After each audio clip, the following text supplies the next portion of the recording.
qui est de créer une chaîne de télévision qui aura pour but de donner la parole de Dieu via des séries, des films, des dessins animés, des cultes, des événements, divers programmes, débats, reportages et documentaires chrétiens, en direction des chrétiens pour les fortifier et des non-chrétiens pour les convaincre. Pour effectuer ce projet, nous avons besoin de votre don afin de le concrétiser. Si vous souhaitez devenir donateur, je vous invite à effectuer un don sur notre site ou à nous contacter à contact@ministère-de-la-réconciliation.fr. Si vous êtes chrétien, nous sommes à la recherche de personnes ayant un talent ou des talents particuliers dans le domaine du média télévisuel. Si vous ressentez cet appel en vous, veuillez nous contacter à contact@ministère-de-la-réconciliation.fr. Une page sera bientôt disponible sur notre site expliquant ma vision, son montant et la date souhaitée pour sa réalisation. Que Dieu vous bénisse. C'était le pasteur Serge.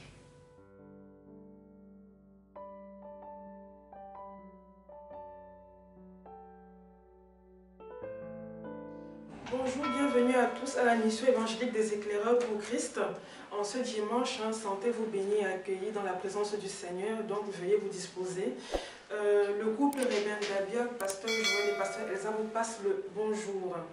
Donc n'hésitez pas à nous rejoindre au 12 rue du Colonel Moll, 93 350 au Bourget. Merci bien. Je vais maintenant passer la parole au pasteur Serge Brun, qui va nous conduire dans la présence du Seigneur et nous amener la parole du jour. Merci à vous, bonne journée. Soyez bénis, au revoir. Amen, amen, amen. Que Dieu soit glorifié et soit magnifié. Bravo, que Dieu te bénisse. Amen, que le Seigneur soit loué. Je suis heureux de vous retrouver à ce culte du dimanche 7 janvier 2024. Premier jour, premier culte de l'année 2024. Amen. Amen. Veuillez nous excuser pour le démarrage un peu en retard. Petit problème technique pour pouvoir connecter en fait tous les systèmes. J'espère que je suis bien vu. Amen. Même pour le direct, si on me voit bien. Amen. Que Dieu soit béni, que Dieu soit glorifié.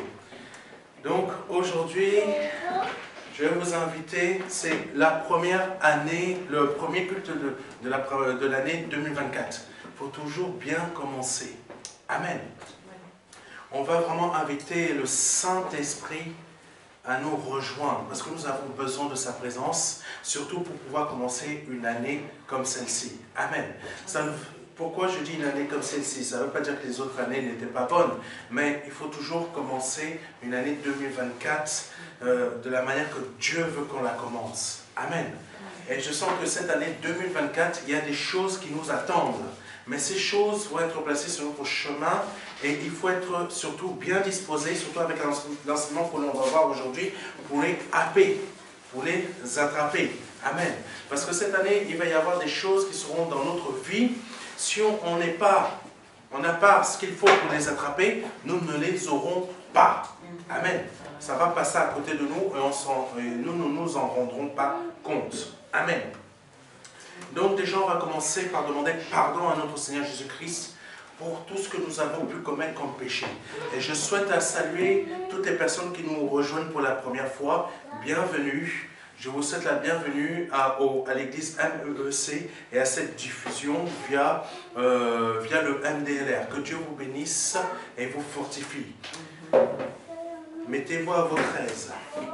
Seigneur, nous te demandons pardon pour nos offenses, pour tout ce que nous avons pu dire, pour tout ce que nous avons pu faire qui n'a pas été à ta gloire, par le nom de Jésus-Christ de Nazareth. Seigneur, nous bénissons ton saint nom. Nous bénissons ton saint nom par le nom puissant de Jésus-Christ de Nazareth. Merci Seigneur, nous te bénissons, nous te disons merci. Sois béni, sois exalté, sois glorifié, sois magnifié. Pardonne-nous pour nos offenses, pardonne-nous pour nos péchés, pardonne-nous si nous avons dit quelque chose ou fait quelque chose qui a pu te décevoir, Seigneur, cette semaine. Nous voulons commencer, Seigneur, cette année 2024, Seigneur, remplie de ta présence. Papa, par le nom de Jésus-Christ de Nazareth, nous te demandons ta grâce. Pardonne-nous nos offenses, Seigneur. Lave-nous de tous nos péchés. Que ton onction nous remplisse. Que ton onction nous remplisse. Que ton onction nous remplisse. Par le nom puissant de Jésus-Christ de Nazareth. Que ton onction nous remplisse, Seigneur. Que ton onction nous remplisse par le nom puissant de Jésus-Christ de Nazareth. Seigneur, nous bénissons ton saint nom. Nous te disons merci. Merci de ta grâce. Merci de ta bonté. Merci de ta présence. Merci pour ce que tu fais, Seigneur. Nous avons besoin de toi, Papa. Remplis-nous, Seigneur. Remplis-nous, remplis-nous, remplis-nous. Que ton onction, Seigneur, que ton onction, Papa, nous remplisse. Que ton onction nous remplisse. Nous avons besoin de toi pour cette année 2024 qui commence, Seigneur, qui commence. Et nous avons besoin de ton intervention divine. Mon roi, mon Dieu, sois présent. Mon roi, mon Dieu, sois présent. Nous avons besoin de toi pour cette année. Nous avons besoin pour toi cette année. Au nom puissant de Jésus-Christ de Nazareth. Saint-Esprit, agis puissamment dans notre vie. Agis puissamment dans notre vie. Agis puissamment dans notre vie. Agis puissamment dans notre vie. Agis puissamment dans notre vie. Agis puissamment dans notre vie. Agis puissamment dans notre vie. Par le nom puissant de Jésus-Christ de Nazareth. Que Dieu soit béni. Que Dieu soit béni. Saint-Esprit, remplis-nous de ton sang. Remplis-nous du sang du Seigneur Jésus-Christ. Remplis-nous du sang du Seigneur Jésus-Christ. Saint-Esprit, remplis-nous du sang du Seigneur Jésus-Christ. Saint-Esprit, remplis-nous de ton onction. Remplis-nous de ton onction. Nous avons besoin de ta grâce divine.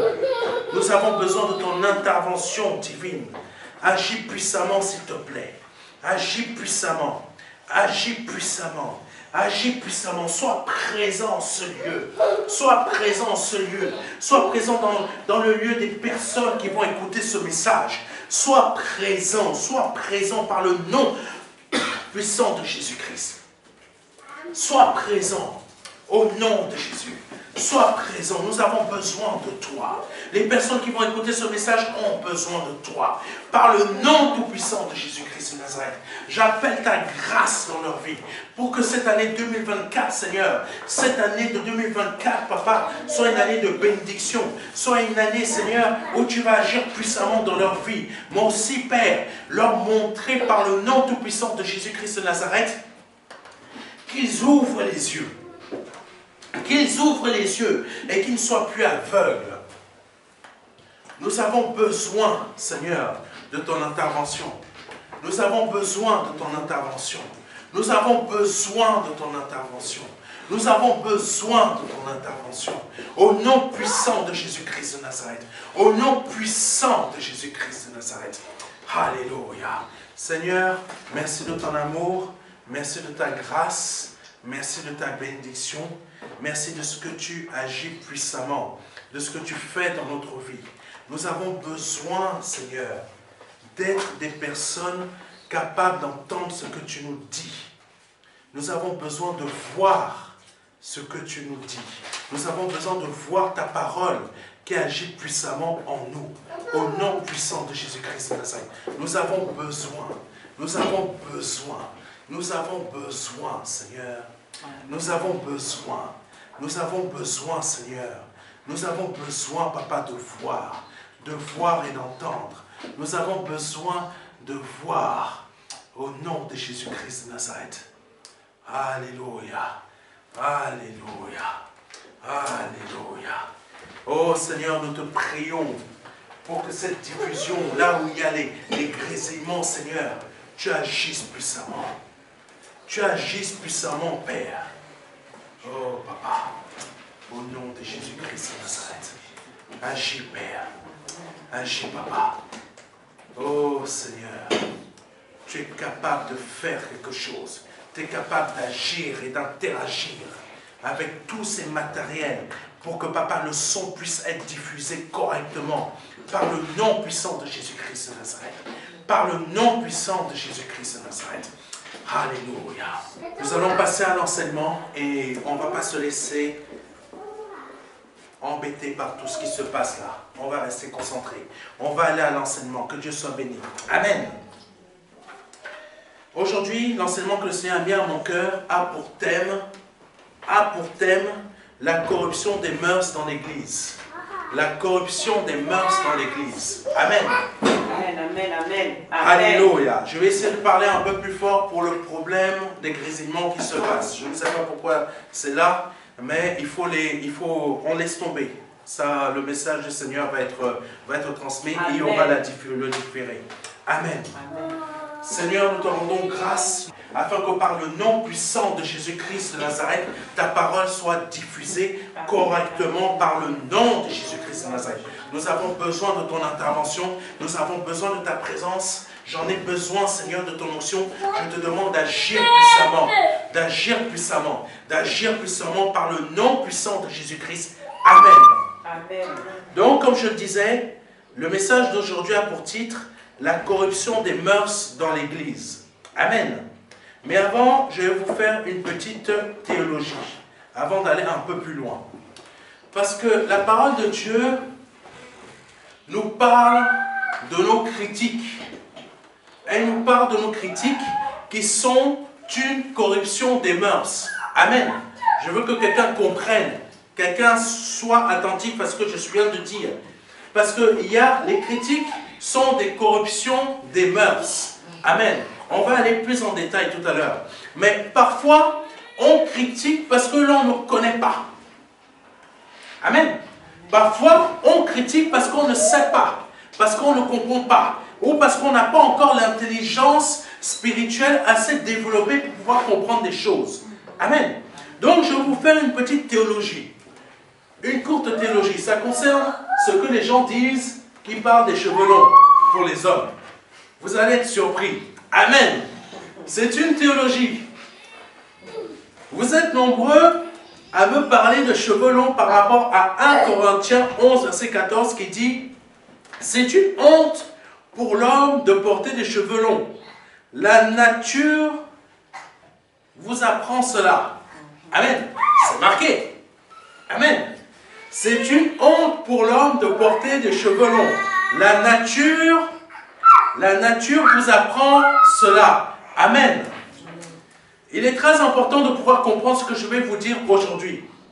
L'un des buts de la théologie est de contextualiser un verset et non de le voir avec le prisme de notre époque.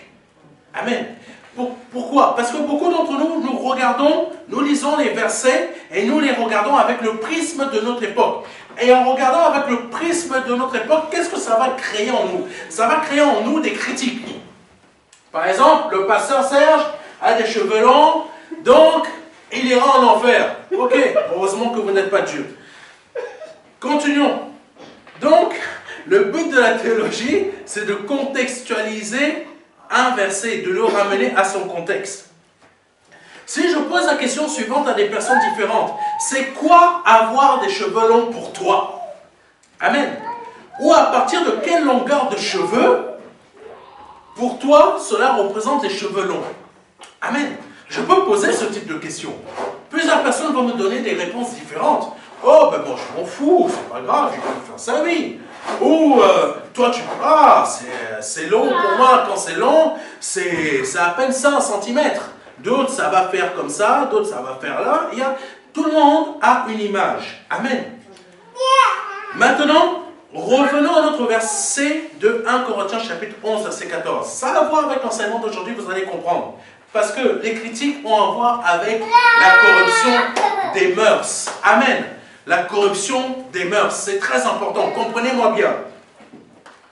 Donc on revient à notre verset de 1 Corinthiens chapitre 11, verset 14. C'est une honte pour l'homme de porter des cheveux longs. La nature vous apprend cela. Amen. Mais historiquement, amen, historiquement, qu'est-ce que la parole de Dieu nous apprend quand on fait des recherches. S'il vous plaît, moins de bruit. S'il vous plaît.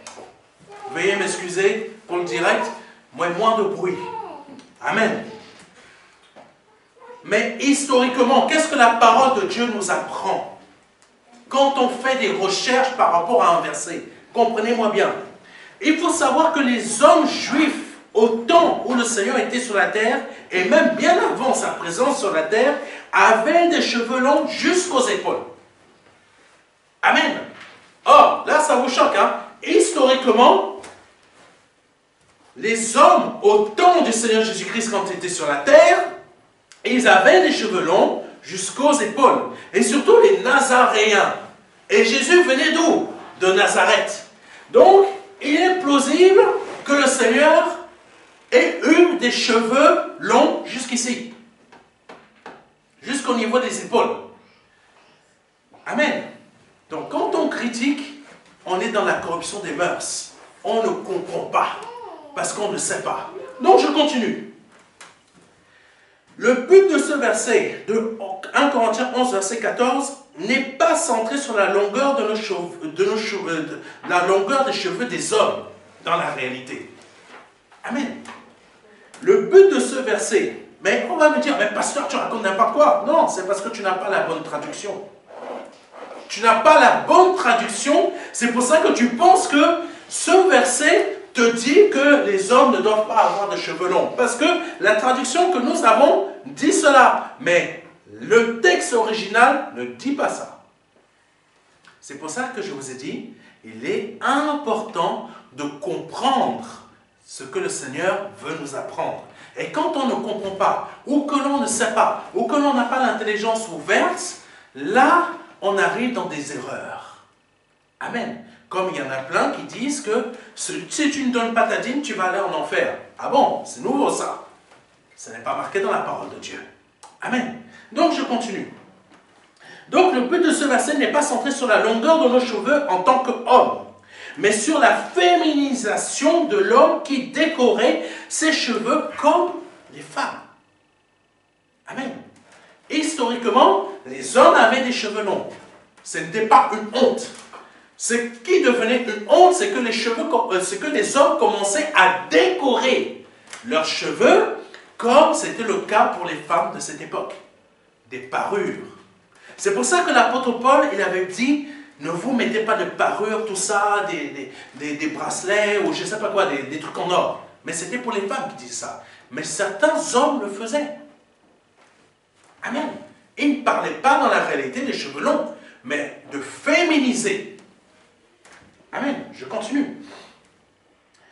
Donc, le verset 1 Corinthiens, chapitre 11, verset 14, est mal compris parce qu'il est mal traduit. Amen. Il est mal traduit. La version originale, et je tiens à dire à quelqu'un que les versets originaux, il y a une partie qui se trouve aux États-Unis, une partie qui se trouve, je crois, en Angleterre, et le reste en Israël. Les Bibles que nous avons sont juste des traductions. Et dans ces traductions, il y a vraiment l'esprit de la lettre qui parfois est effacé. Parce qu'il faut que la traduction puisse être faite. Parfois, on passe à côté de certaines choses. Amen. Donc, la traduction qui se rapproche du texte original est la suivante. La nature elle-même ne vous enseigne pas qu'un homme, s'il, en fait, en grec, j'aurais du mal, je pourrais vous mettre les termes pour ceux qui le souhaitent. En fait, en grec, ça veut dire coma. K-O-M-A, pour que vous puissiez comprendre en français. A des cheveux décorés. La nature elle-même ne vous enseigne pas qu'un homme, s'il a des cheveux décorés. En fait, c'est ça la traduction exacte. La nature elle-même ne vous enseigne pas qu'un homme, s'il a des cheveux décorés, se déshonore lui-même. Amen. Se déshonore lui-même. Que Dieu soit béni. Que Dieu soit béni. Donc, c'est si tu as des cheveux décorés en tant qu'homme, tu te déshonores toi-même. Ce n'est pas la longueur de tes cheveux. C'est le fait que tu mettes, si je mettais des parures ou des trucs en or ou comme les femmes mettent, là je me déshonore moi-même. Parce que je ne suis pas une femme. Mais j'ai le droit d'avoir des nattes, j'ai le droit d'avoir des cheveux longs qui arrivent jusqu'aux épaules. Amen. J'ai le droit, c'est mon droit. C'est pour ça que je ne me sens pas du tout condamné par des personnes qui me condamnent. Amen. Amen. C'est pour ça qu'il faut avoir l'intelligence ouverte. Je continue. Mais si une femme, toujours même traduction, coma, a des cheveux décorés, c'est une gloire pour elle. Vous comprenez? Si la femme a des cheveux décorés, c'est pour elle que c'est une gloire. Mais pour l'homme, c'en est pas une. Amen. Parce que la chevelure décorée lui est donnée pour, et là le mot en grec, ça veut dire péribolaiou. Je vous explique avec mon petit langage, mon petit accent. Mais je pourrais vous donner les définitions exactes de ces mots. Manteau, péli en grec, péribolaiou en grec, ça veut dire manteau. Donc je vous reprends la traduction exacte. La nature elle-même ne vous enseigne-t-elle pas qu'un homme, s'il a des cheveux décorés, se déshonore lui-même? Mais si une femme a des cheveux décorés, c'est une gloire pour elle, parce que la chevelure décorée lui est donnée pour manteau. Amen. Ça ne parle pas de longueur de cheveux. Amen. Et ça, c'est la corruption des mœurs. Parce qu'on comprend mal les textes et on ne cherche pas à comprendre qu'est-ce que le Seigneur voulait dire réellement par rapport au contexte de cette époque. Quand l'apôtre Paul en a parlé, c'est parce qu'à Corinthe, il y avait des hommes qui étaient féminisés. C'était, pardonnez-moi, les homosexuels de l'époque. Et là, il condamnait ça. Ce n'était pas le fait d'avoir des cheveux longs, c'était le fait qu'un homme qui met des décorations sur ses cheveux est efféminisé. Et c'est pour ça que la parole de Dieu condamne ça. Amen. Elle ne condamne pas l'homosexualité parce que le mot homosexualité n'existait pas avant. Ça condamnait le fait qu'un homme qui met des parures comme une femme se conduit comme une femme. Vous comprenez? Amen. Le mot homosexualité a été rajouté plus tard. Amen. C'est ça que ça veut dire. Un homme peut avoir des cheveux longs, mais il ne les décore pas. Amen. C'est ça. Donc, l'apôtre Paul condamnait ici la féminisation de l'homme qui décorait ses cheveux longs comme le fait une femme. C'était peut-être, comme je l'ai dit, les homosexuels de l'époque, sauf que ça n'existait pas ce terme. Amen. Donc, c'est pourquoi je vous invite à faire très attention quand vous commencez à prendre des Bibles et vous commencez à condamner des gens. Amen. Amen. Le chrétien est très fort pour ça. Ça, c'est une corruption des mœurs. La parole de Dieu, on ne la prend pas pour condamner les autres. On la prend pour essayer de sauver les autres. Amen. Amen. Mais nous Amen. avons la mauvaise habitude dans nos assemblées chrétiennes de prendre la parole de Dieu et de commencer à condamner. Je condamne. Je condamne. Ah, toi, tu as une jupe trop courte. Je te condamne. Le but, c'est que la jupe ne soit pas trop courte, c'est qu'elle ne soit pas trop moulante. C'est différent. Tu attires les regards. Amen. Ça, c'est des choses qu'on doit apprendre à discerner. Parce que dans l'Église, je veux dire quelque chose de très important. L'Église, son but, c'est de sauver des âmes, pas d'en perdre. Quand on fait perdre des âmes dans une assemblée, le Seigneur nous demandera des comptes. Et on va rendre des comptes sévèrement. Amen. Amen. On ne se sert pas de la parole de Dieu pour briser une âme ou pour condamner. Que j'ai des cheveux longs, c'est quoi ton problème?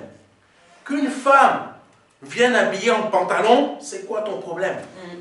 Amen. Amen. Ce n'est pas ça. On doit comprendre la parole de Dieu pour pouvoir voir. Amen.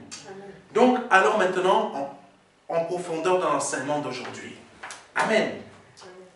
Donc, les deux premiers versets qui vont conduire cet enseignement de la corruption des mœurs dans l'Église, même si j'ai commencé par un bon petit plat de c'est même plus un bon plat de résistance, mais un bon donnet là, avec les miondo, déjà là, ça vous remplit. Amen. Là, on va commencer par le premier verset. Matthieu 24, verset 12. Et parce que l'iniquité se sera accrue, la charité du plus grand nombre se refroidira. Amen. Deuxième verset, Matthieu 15, verset 16. Et Jésus dit, vous aussi, êtes-vous encore sans intelligence? Ne comprenez-vous pas que tout ce qui entre dans la bouche va dans le ventre, puis est jeté dans les lieux secrets? Amen. Merci Seigneur pour ce verset, merci de nous conduire. Le Seigneur nous dit dans Matthieu 15, verset 16, êtes-vous encore sans intelligence? Amen. Tout à l'heure, je vous ai fait une petite théologie. Êtes-vous encore sans intelligence pour condamner une personne qui a des cheveux longs, une femme qui porte des pantalons, ou tout simplement une femme qui n'est pas assez féminine, ou tout simplement un homme qui est court, ou tout simplement un homme qui arrive boiteux, vous allez dire il a péché, c'est pour ça qu'il boite. Amen. Êtes-vous encore sans intelligence pour pouvoir avoir de telles pensées de péché dans votre cœur? Amen. Waouh, je sens que le Seigneur va encore m'emmener à avoir des super potes. Amen. Allons-y. Ce premier culte de l'année 2024, le Seigneur m'emmène à vous parler de la corruption des mœurs. Mais où? Qui règne dans l'assemblée. Qui règne dans les assemblées. La corruption des mœurs, c'est dans le monde, c'est normal, c'est leurs affaires. Mais que ça soit dans l'assemblée, ce n'est pas normal. Amen. C'est cela qui n'est pas normal. Dans nos assemblées et dans nos cœurs, c'est ça. Le Seigneur m'emmène à parler là-dessus parce que l'année 2024, il faut comprendre une chose, le Seigneur veut nous emmener dans sa dimension. Parce que la corruption des mœurs a une relation directe avec l'empêchement de nos bénédictions. Amen.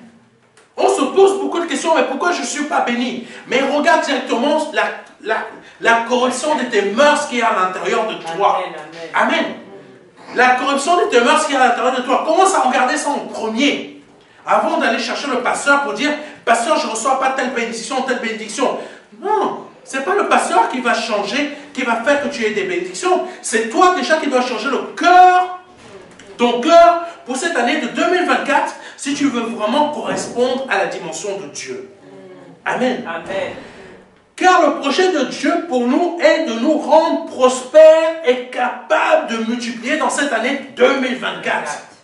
Son projet de nous rendre prospères, et de nous faire multiplier. Tu n'as peut-être pas multiplié en 2023, tu n'as peut-être pas prospéré en 2023, mais il y a une raison. Et cette raison, c'est ça que le Seigneur veut te montrer aujourd'hui, parce qu'il veut que en 2024, c'est pour ça qu'il y a ce premier culte cette année, pour que dès la fin de ce culte, tu commences déjà à comprendre avec intelligence comment prospérer, comment multiplier.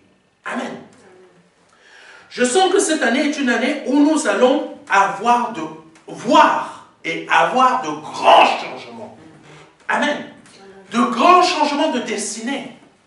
Amen. Peut-être la destinée n'était pas venue frapper à la porte là, en 2023 chez toi. Mais en 2024, Dieu veut que ça vienne frapper à ta porte. Mais pour que tu ne rates pas le passage de la destinée quand elle va frapper à ta porte, Dieu veut déjà que tu changes ton cœur pour qu'il n'y ait plus la corruption des mœurs en toi. Quelqu'un me comprend? Amen. Amen.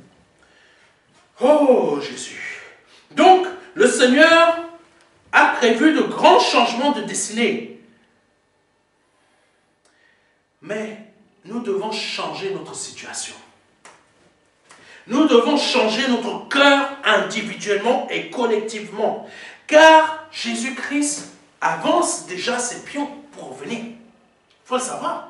Le Seigneur Jésus-Christ avance déjà ses pions pour revenir. Je ne sais pas s'il va revenir là, quand je suis en train de prêcher. Mais le Seigneur veut déjà te préparer à ta prospérité déjà pour le ciel. Ta multiplication pour le ciel. Mais en te préparant pour ça, il te prépare aussi sur la terre, le temps qu'il revienne. Quelqu'un me comprend? Amen. Sans prospérité, sans multiplication, tu ne peux pas régner dans un monde qui n'est pas le tien. Ce monde n'est pas le nôtre. Et si on veut s'en sortir, il faut prospérer, il faut multiplier. Amen. Mais pour prospérer et multiplier, ne tombe pas de ce monde-ci, on ne peut pas agir comme étant de ce monde. Nous avons besoin d'agir comme du monde d'où nous venons. Amen. Et nous venons de quel monde? Du royaume des cieux. Et d'où viennent nos finances? Du royaume des cieux. Parce que quand on a un travail sur cette terre, c'est parce que Dieu nous a bénis des cieux pour qu'on puisse en sortir sur cette terre. Amen. Quand on a une bonne société qui fonctionne bien, c'est parce que Dieu de son ciel nous a déjà bénis en esprit et en vérité pour que sur cette terre, on puisse avoir une société qui marche bien, des clients qui viennent. Des clients ne savent même pas, ils viennent, ils frappent à la porte comme ça. Oui, monsieur Brun, on veut faire affaire avec vous. Oui, comme ça, on nous a parlé de vous. Parce que tout simplement, dès le ciel, Dieu a déjà libéré des paroles en notre faveur. Mais comment il peut libérer des paroles en notre faveur? C'est quand nous ne sommes plus dans la corruption des mœurs dans notre cœur. Quelqu'un me comprend? Amen.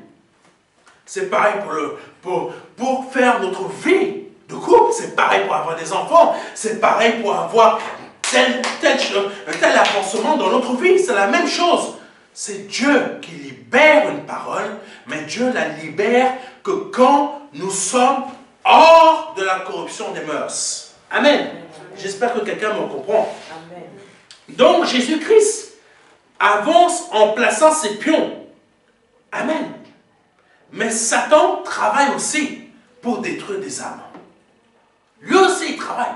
Parce qu'il sait que Jésus-Christ, il ne sait pas quand Jésus-Christ va arriver, mais il sent ça, oula, ça va chauffer pour moi, là.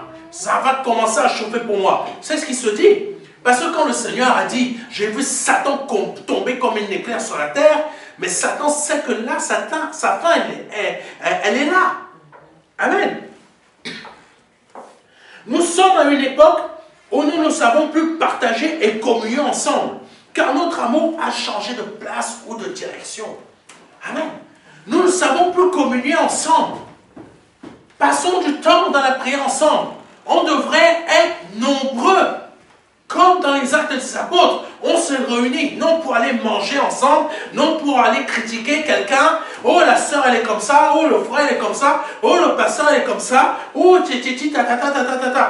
On est ensemble pour communier, afin que l'Esprit de Dieu se manifeste. On n'est pas là pour communier afin que l'esprit de Satan se manifeste. Parce que malheureusement, dans beaucoup d'églises, de maisons ou de rassemblements, ce sont des prières. Ce n'est pas l'esprit de Dieu qui se manifeste, mais c'est l'esprit de Satan qui se manifeste. Après, tu vois quelqu'un qui fait boum, comme ça par terre. C'est l'esprit de Satan qui l'a saisi. Et toi, tu dis, oh Jésus! C'est pas Jésus, c'est Satan qui l'a saisi. Il est tombé par terre. Corruption des mœurs. Amen. Tu viens, on se rassemble, on vient pour parler de choses. Ah, tu sais, moi j'ai reçu une belle maison, hein. Moi j'ai reçu ça. Hein. Tu passes 30, 40 minutes, tu parles de ça, vous n'avez même pas prié. Amen. Ça c'est encore gentil. Ah, mais t'as vu la soeur là-bas? Hey, t'as pris? Son mari l'a quitté. Non. Comment ça? Ben tu sais. Non, tu sais pas? Attends ma soeur, je vais t'expliquer. Mais elle est couchée avec le frère là-bas qui est l'oncle de lui, qui est l'oncle de là-bas, qui est le cousin de machin, et ça. Ça s'est passé comment? Ah non, ma soeur. Ils étaient en train de manger. Il avait invité pour manger un bon poulet brisé. Je sais pas, c'est parti d'un poulet brisé, il est parti la fin. Bon, pardonnez-moi.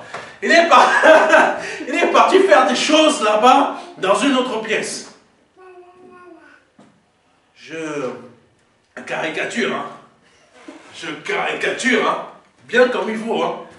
Mais c'est la réalité de ce qui se passe dans beaucoup d'endroits.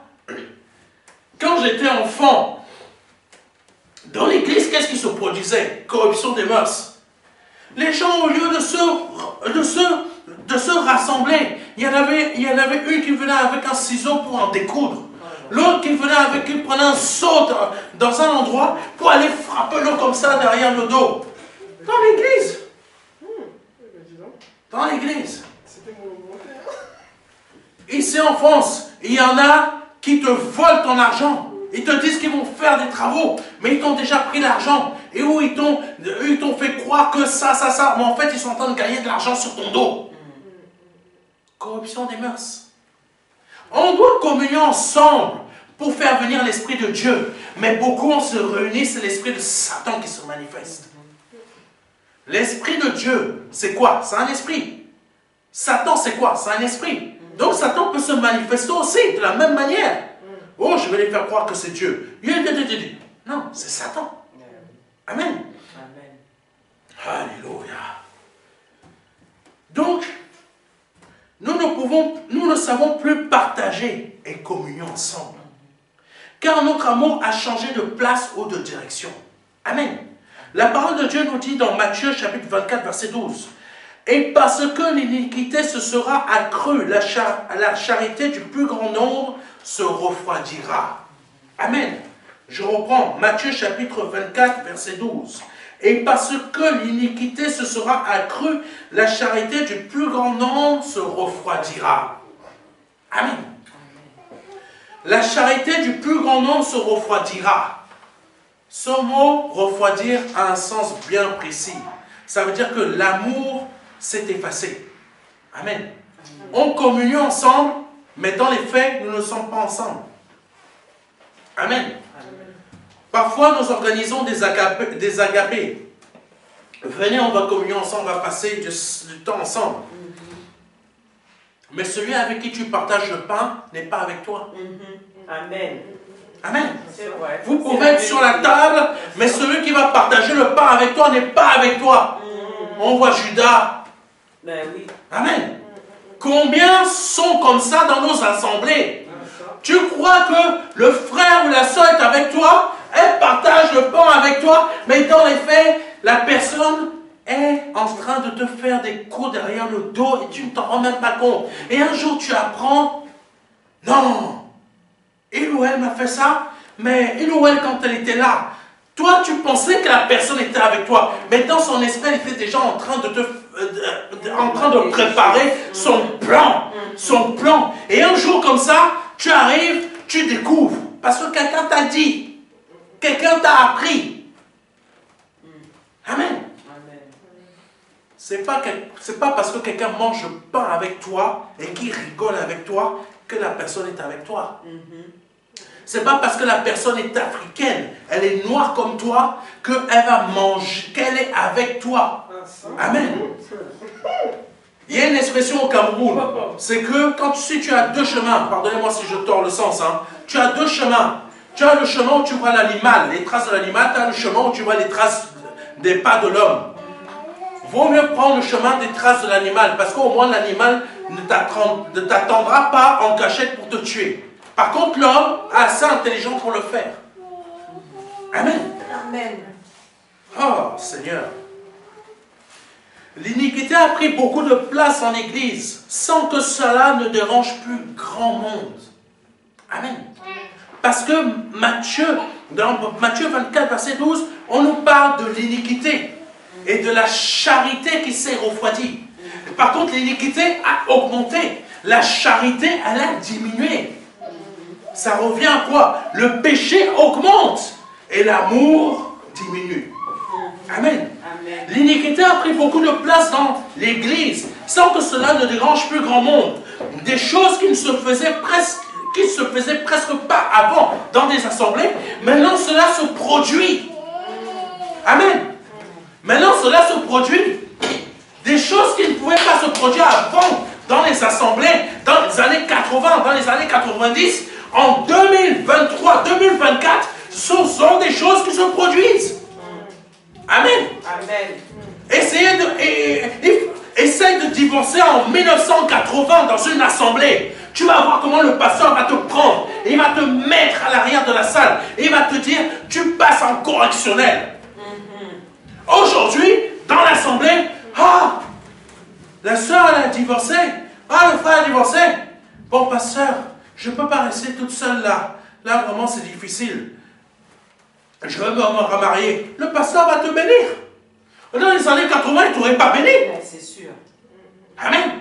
Amen. Corruption des mœurs. Corruption des mœurs. Aujourd'hui, on valide le mariage. Le texte qu'on va prendre, c'est « Elle m'a trompé ». Oui, il m'a trompé. C'est des choses, malheureusement, qui arrivent dans des assemblées. Mais il faut le Saint-Esprit pour que la personne ne te trompe pas. Avant, les gens prenaient du temps pour vraiment se connaître. Aujourd'hui, c'est « Ah, il est beau. Ah, cette tablette au chocolat, là. Yeah. Quand je vais pianoter sur le téléphone portable physique, là, yeah. Je vais faire du 0,6, comme ça tous les jours. Et le gars, lui, il se dit, waouh, la glace à la fraise, là, avec les pépites au chocolat. Ah, je vais la manger ce soir. Mais dans les années 80, tu ne pouvais même pas avoir un rendez-vous avec ta fiancée sans qu'il n'y ait des personnes autour de vous. Amen. Et même, peut-être même, je crois, qu'il n'y avait même pas de rendez-vous. Restaurant, oublie. Amen. Restaurant, oublie. Quelqu'un me comprend? Là, 2024. Rendez-vous, resto, le soir dans le lit. Quand il y avait un pasteur qui me formait à l'ITB, qui me disait, aujourd'hui, maintenant dans l'église, c'est quoi? C'est touche pipi. Touche pipi. Maintenant, il n'y a plus de respect sur les choses de Dieu. Ce n'est que des corruptions des mœurs. Amen. Amen. Donc, l'iniquité a pris beaucoup de place dans l'église, sans que cela ne dérange plus personne. Des choses qui ne se faisaient pas avant, ou presque pas, se font maintenant. Nous souhaitons juste entendre que nous avons la vie en Christ. Amen. C'est ça qui m'intéresse. Je souhaite juste savoir si j'ai la vie en Christ. Amen. La paix en Christ. Que les portes du royaume soient ouvertes dans ma vie. C'est juste ça que je souhaite savoir. Le reste, je m'en fous. Profiter des grâces de Dieu qui se trouvent dans une assemblée au travers de l'homme de Dieu. Amen. C'est juste ça qui m'intéresse. Mais par contre, enlever la corruption des mœurs qui se trouvent en moi. Oh, pasteur, va pas plus loin, hein, s'il te plaît. Donne-moi juste les bonnes paroles, que je suis béni, que j'ai la vie, que je vais avoir une Range Rover. Là, si je n'ai pas les moyens, quand je vais aller à la maintenance, que je pleure après, je viendrai te voir, pasteur, pour que tu pries encore pour moi, pour que j'ai l'argent pour payer la maintenance. C'est juste ça. Dans les assemblées maintenant. Mais savoir l'iniquité qui se trouve encore en toi, il n'y a plus personne. Il n'y a personne qui va entendre parler de ça. La vie. Oh Seigneur. Alléluia. Tu vois tout le monde applaudir. Vous avez la vie en Christ. Vous avez la paix en Christ. Alléluia. Mais par contre, l'iniquité, c'est de toi là qui parle, hein, mon frère. C'est de... Ah, mais c'est toi. Regarde la chute là que tu as là. C'est de toi qui parle, ma soeur. Tout de suite, l'iniquité. Tu balances ça chez l'autre. Mais tu ne te rends même pas compte de t'entendre critiquer le frère ou la soeur. Amen. Amen. Je sais que ce message ne va pas faire plaisir. Il va avoir au moins 2 ou 3 vues. Ça va s'arrêter là. Amen. Je connais mes frères français. Hein. Dès que tu commences à les toucher là au fond du cœur, là, ils ont disparu de la terre. Amen. Soyez bénis. Mais qu'est-ce que l'iniquité? L'iniquité, c'est le caractère de ce qui est inique. Amen.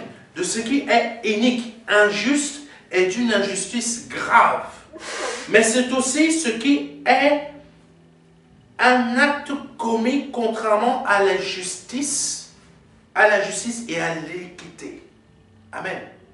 Et l'iniquité, c'est un acte commis contre la justice et l'équité. Quand l'iniquité qui règne dans certaines assemblées, nous, on ne le voit pas, parce qu'on ne voit pas le domaine spirituel. Mais si on était capable de voir le domaine spirituel, on verrait des choses monstrueuses que Dieu voit. qui se trouvent non seulement dans nos assemblées, mais dans nos cœurs. Amen. On serait en train de se voir comme ça, je marche avec un nuage d'iniquité. Et je vais à l'église, je dis, Alléluia, Alléluia. Corruption des mœurs. Amen. Continuons. Donc, cette iniquité-là, si on était capable de la voir, soit nous sommes des menteurs professionnels, soit on est véritablement aveugles, soit on ne veut rien voir. Amen. Mais quand on voit l'iniquité, si on pouvait voir ça comme étant des asticots, si tu vois des asticots qui sont en train de marcher sur ta peau, tu vas tout de suite prendre peur. Amen. Mais comme tu ne les vois pas, tu ne vois pas cette iniquité qui est en train de marcher sur ta peau comme des asticots. Tu t'en fous, tu crois que tu es propre, quand dans les faits, tu es sale. Amen. Donc le Seigneur veut vraiment qu'on aille en profondeur dans cet enseignement-là pour qu'en 2024, on réussisse véritablement. Amen. Oh Jésus. Oh Jésus. Exemple. Corruption des mœurs qui est un état et une condition de pécheur. Amen. La corruption des mœurs est un état de condition de pécheur. Par exemple, faute grave, péché, acte comique contrairement à la morale, à la religion, commettre le mal aisément et sans effort et sans répugnance. Oui, c'est ça dont le Seigneur nous parle dans Matthieu, pardonnez-moi, 24, verset 12. Il nous montre que dans un futur, dans l'Église, nous serons capables de faire le mal sans effort. Amen. Nous serons capables de faire le péché sans effort. Le diable n'aura même pas besoin de frapper à la porte de notre cœur. C'est nous-mêmes qui allons le faire. Amen. Le diable, on le met au chômage technique. Il n'a plus besoin. On s'en occupe fort, très bien nous-mêmes. On n'a même plus besoin de faire d'efforts. Le péché, je le commets. C'est ça. La sœur là, je la vois, je la mets enceinte, je lui dis, va, je la mets enceinte et je vais trouver une autre sœur, je lui dis, ah, mais toi tu es la fille de ma vie. Waouh, tu prêches d'une manière, c'est toi que j'ai réclamé à Dieu depuis des siècles. Vraiment, quand je l'ai prié à genoux, là je vois la manifestation divine de ma prière. Mais tu as oublié que tu as mis enceinte la sœur là-bas, qui est dans l'église. Et après tu vas aller cacher ton secret en lui disant, va tuer l'enfant s'il te plaît, parce que moi j'ai trouvé la femme de mes rêves. Amen. Pardonnez-moi l'expression, quand tu as couché avec elle, c'était pas la femme de tes rêves? Amen. C'est des choses qui se font réellement dans les églises maintenant. Corruption des mœurs. Corruption des mœurs. Le Seigneur veut que ça soit dénoncé. Amen. Amen. Il y a beaucoup de choses qui sont cachées dans nos assemblées. On ne veut pas les voir parce qu'on veut rester aveugle. Et en 2024, Dieu veut qu'on arrête cela afin de prospérer réellement. Amen. Amen. Ah. Alléluia. Continuons. Ah. Donc, voici ce qu'est l'iniquité qui se trouve dans nos assemblées maintenant. Pas de façon générale, mais la majorité, oui. Amen. La majorité, oui. Qu'elles soient grandes ou qu'elles soient petites, nos assemblées sont des églises du monde. Amen. Qui ne veulent plus entendre ce que je suis en train de dire. Que nos assemblées soient grandes ou qu'elles soient petites, la majorité de nos assemblées sont devenues des assemblées du monde. Amen. Le monde est venu forniquer spirituellement avec des chrétiens. Il faut dire les choses telles qu'elles sont. Parce que Dieu, c'est en esprit qu'il voit les choses. Amen. C'est avec ses yeux en esprit. Et il voit la fornication spirituelle qu'il y a dans certaines de nos assemblées. Et on vient dire, Jésus, je t'aime. Mais tu as oublié que tu as forniqué spirituellement dans l'assemblée. Amen. Et tu veux me faire croire que tu m'aimes. Ça ne marche pas.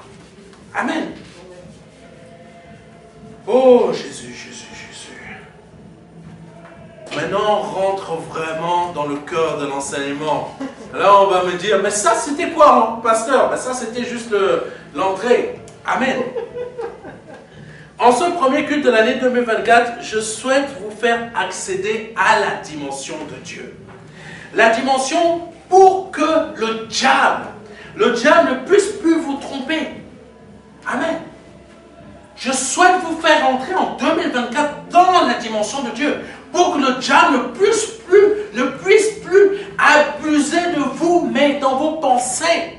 Amen. Parce que le diable est capable de savoir se faire passer pour un ange de lumière, afin de vous faire croire que ça, c'est de Dieu, mais quand dans les faits, cela vient du diable. Amen. Je me souviens d'une personne, peut-être elle va me voir là, d'une personne qui m'avait dit, elle m'avait appelé, elle m'avait dit, j'ai prié,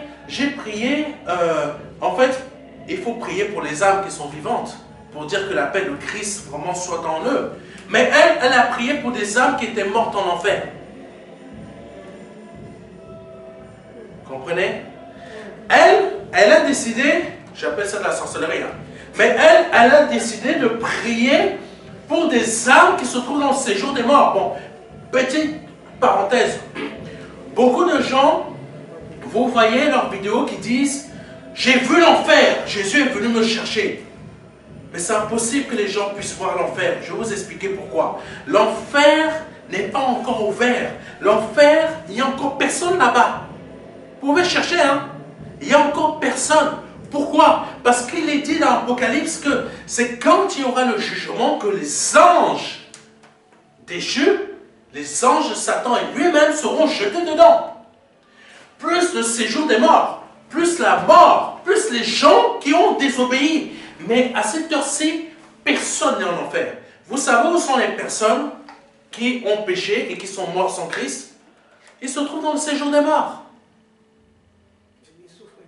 Où ils souffrent déjà. Le séjour des morts n'est qu'une préquelle de ce qu'ils vont souffrir réellement en enfer. Là, ils souffrent, mais ils ne souffrent pas encore véritablement. L'enfer, c'est le pire. Amen. Si aujourd'hui tu es sans Christ et que tu meurs sans Christ, sache que tu vas attendre dans le séjour des morts. Tu ne seras pas encore en enfer. Ceux qui viennent te dire, l'enfer, je suis allé voir, ils ne sont pas allés voir l'enfer, ils sont allés voir le séjour des morts. Le séjour des morts, il y a le feu. Le Seigneur lui-même nous en parle. Le riche et Lazare. C'est le séjour des morts, ça.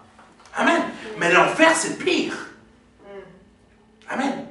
Ça, c'est une petite parenthèse. C'est corruption des mœurs. On croit qu'on a vu telle chose, mais dans les faits, on ne l'a pas vu. Ça, c'est le péché. Et le diable sait nous corrompre l'esprit. Amen. Continuons. Pour ça que si tu veux être béni, c'est vrai, Dieu bénit, mais il y a aussi une forte corruption des mœurs là-dedans. Dieu bénit, c'est vrai, Dieu bénit, mais Dieu ne bénit pas quelqu'un qui est dans le péché et qui ne veut pas changer. Tant que tu as la corruption des mœurs en toi, Dieu ne peut pas te bénir. Amen. Amen. Tu peux aller chercher tel pasteur, même le plus grand pasteur du monde, tu ne seras jamais béni. Parce que tant qu'il y a la corruption des mœurs en toi, Dieu ne peut pas s'approcher de toi. C'est marqué dans la parole de Dieu. Quand on a le péché en nous, Dieu, c'est impossible qu'il s'approche de nous. Parce que s'il s'approche de toi, à la minute même, tu meurs. Pourquoi il y a des gens qui meurent, on les a avertis, change. La personne n'a pas changé, tout d'un coup comme ça, bim. Combien? Parce que corruption des mœurs. Tu es là encore en train de prier Dieu, tu vas à l'église. Oh Seigneur, tu vas te rapprocher jusqu'à un jour où Dieu va se rapprocher de toi. Mais quand tu vas s'approcher de toi, tu vas simplement faire boum. Voilà la réalité. Ah non, pasteur, la personne a eu simplement un infarctus. La personne n'a pas eu un infarctus en esprit. Tellement la personne était là à l'église. Oh Jésus s'est approché. Bim. Parce que le péché, la corruption des mœurs, ne peut pas supporter la présence de Dieu. Amen. Amen. Le péché ne peut pas supporter la présence de Dieu. Et on nous apprend plus ça à l'assemblée. On nous apprend plus ça à l'église. Le péché, la corruption ne peut pas supporter la présence de Dieu. Donc quand tu es en train de prier, Seigneur, bénis, bénis, bénis. Si Dieu ne t'exauce pas, c'est pour te protéger afin que tu changes. Et quand tu auras changé, la corruption des morts sera quittée. Là, il va se rapprocher de toi pour te bénir. Mais tant que tu es dans le péché, il ne peut pas. Et si tu forces, il s'approche, tu meurs. Amen. Quelqu'un comprend ce que je dis? Alléluia. Donc aujourd'hui, 2024, Dieu veut te bénir, mais change. Prends pas juste sa bénédiction, change. Parce que si tu prends juste sa bénédiction, que tu forces Dieu de s'approcher de toi, tu ne finiras pas l'année 2024. Je dis à quelqu'un, tu ne finiras pas l'année 2024. Alléluia. Donc en ce premier culte de l'année 2024, je souhaite vous faire accéder à la dimension de Dieu. Pour que le diable ne puisse plus vous tromper. Et surtout, ne plus tromper les chrétiens nés de nouveau. C'est important. Nous, ne plus nous tromper. Là, le pape a envoyé un truc, une missive, quelque chose pour dire maintenant il faut bénir le mariage homosexuel. Mais beaucoup de prêtres se sont levés en Afrique. Ils ne sont pas d'accord. Parce que ce n'est pas notre conception des choses. Non. Non, ce n'est pas celle de Dieu. L'homme va avec la femme. L'homme ne va pas avec l'homme. Ce n'est pas fait pour. Amen.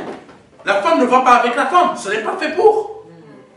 Après, on vient nous dire qu'à l'intérieur, on peut être une femme, on se sent homme. À l'intérieur, un esprit, vous ne savez même pas ce que c'est qu'un esprit. Moi, je sais ce que c'est un esprit. Un esprit n'est ni homme ni femme. Donc, vos bêtises, gardez-les pour vous. Mangez-les en salade si vous voulez. Alléluia. Nous sommes des enfants de Dieu. Et certains d'entre nous, on ne se rend même plus compte que nous avons la corruption des mœurs en nous. Parce qu'on ne nous apprend même plus à discerner le bien et le mal dans l'église. On veut simplement nous apprendre à discerner que si tu es béni, que tu as reçu ta voiture, ça veut dire que tu es béni. C'est pas vrai. C'est pas vrai. Même celui qui vend la drogue là-bas a une plus belle voiture que toi. Est-ce que ça veut dire qu'il est béni? Amen. Il n'est pas béni. C'est une malédiction ambulante. Amen. C'est une malédiction ambulante. Il ne sait même pas qu'il est en pleine mort. Il peut être vivant, il s'achète telle voiture, telle voiture, telle voiture, mais il est une malédiction ambulante. Et beaucoup de chrétiens ne s'en rendent même pas compte. Ils sont des malédictions ambulantes. Pourquoi? À cause de la corruption des mœurs. Amen. Et le Seigneur, il en parle ça. Il en parle de cela. Nous allons à l'assemblée, mais nous sommes loin de ce que Dieu est. Nous sommes loin de ce qu'il est véritablement. Nous sommes très loin de ce que Dieu est véritablement. Alléluia. La parole de Dieu nous parle des sentiments qui sont en Christ, pour que ce soit ceux-là qui nous habitent. Les sentiments qui sont en Christ. Le Seigneur ne veut pas que ce soit la corruption des mœurs qui nous habite, mais que ce soit les sentiments de Christ. Amen. L'Esprit Saint ne veut pas que ce soit les corruptions des mœurs qui nous habitent, mais que ce soit les sentiments de Christ qui nous habitent en nous. Amen. Mais c'est plus ça qu'on nous apprend. Maintenant, on nous apprend évolution dans ton travail. Évolution pour que ta vie professionnelle elle avance. Évolution pour que tu aies une maison. Évolution pour que tu quittes là. Non, mais on ne t'apprend pas l'évolution pour que tu quittes véritablement la corruption des mœurs, pour que tu arrives réellement aux sentiments qui sont en Christ. Parce que je n'en dément pas et j'y crois véritablement. Si nous sommes dans si les sentiments de Christ nous habitent, forcément nous serons bénis aussi. Sauf que ces bénédictions, le mariage, aucun divorce. Pardonnez-moi. Moi, j'y crois à ça. Quand les sentiments de Christ t'habitent, ton mariage, aucun divorce. Quand d'autres, la femme va aller coucher avec un autre. Le mari va aller coucher avec un autre. Même tes enfants, même s'ils se dévient un peu, ils reviennent à la justice de Dieu à cause de toi.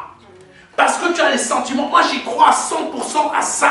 Je n'y crois pas à ces bêtises qu'on nous raconte dans les assemblées et évolution professionnelle. Moi, j'y crois que si les sentiments de Christ t'habitent, mon Dieu, la parole de Dieu qui dit, avant que tu ouvres ta bouche, tu as déjà la bénédiction. J'y crois. Parce que si les sentiments de Christ sont dans ta vie, avant même que tu aies les désirs d'avoir telle chose, la chose tu l'as déjà reçue. Pourquoi? Parce que les sentiments de Christ t'habitent. Avant même que tu parles, la chose est déjà à ton garage. Avant même que tu parles, le terrain est déjà là. Mais tu ne le sais pas. La maison est déjà plantée, mais tu ne le sais pas. Pourquoi? Parce que les sentiments de Dieu sont en Christ. Parce que les sentiments de Christ sont en toi. Et toi, tu ne vas pas chercher la maison. C'est la maison est déjà là. Parce que Dieu sait que tu as les sentiments de Christ. Mais on te pousse à aller chercher la maison. Amen. Quand tu ne l'as pas encore. Tandis qu'avec les sentiments de Christ, quand tu les possèdes en toi, tu possèdes déjà la chose même avant de l'avoir sortie de ta bouche. Quelqu'un me comprend? Amen. Ça, c'est ce qu'on ne nous apprend pas à l'église d'aujourd'hui. Amen. Ça, c'est ce qu'on ne vous apprend pas, vous qui m'écoutez là. Alléluia. Donc, nous allons à l'assemblée, mais nous sommes loin de ce que Dieu est. La parole de Dieu, comme je l'ai dit, nous parle des sentiments qui sont en Christ, pour que ce soit cela qui nous habite. Philippiens 2, verset 5. Ayez en vous les sentiments qui étaient en Jésus-Christ. Le Seigneur n'avait même pas besoin de parler qu'il avait déjà obtenu. Quelqu'un me comprend? Aujourd'hui, on te pousse à aller chercher la bénédiction, mais je te dis, Jésus-Christ n'avait pas besoin de parler qu'il avait déjà obtenu la bénédiction. Aujourd'hui, on veut te faire croire que va chercher la bénédiction, et c'est pour ça que tu vas remplir ces assemblées-là, va chercher la bénédiction, va chercher le monde.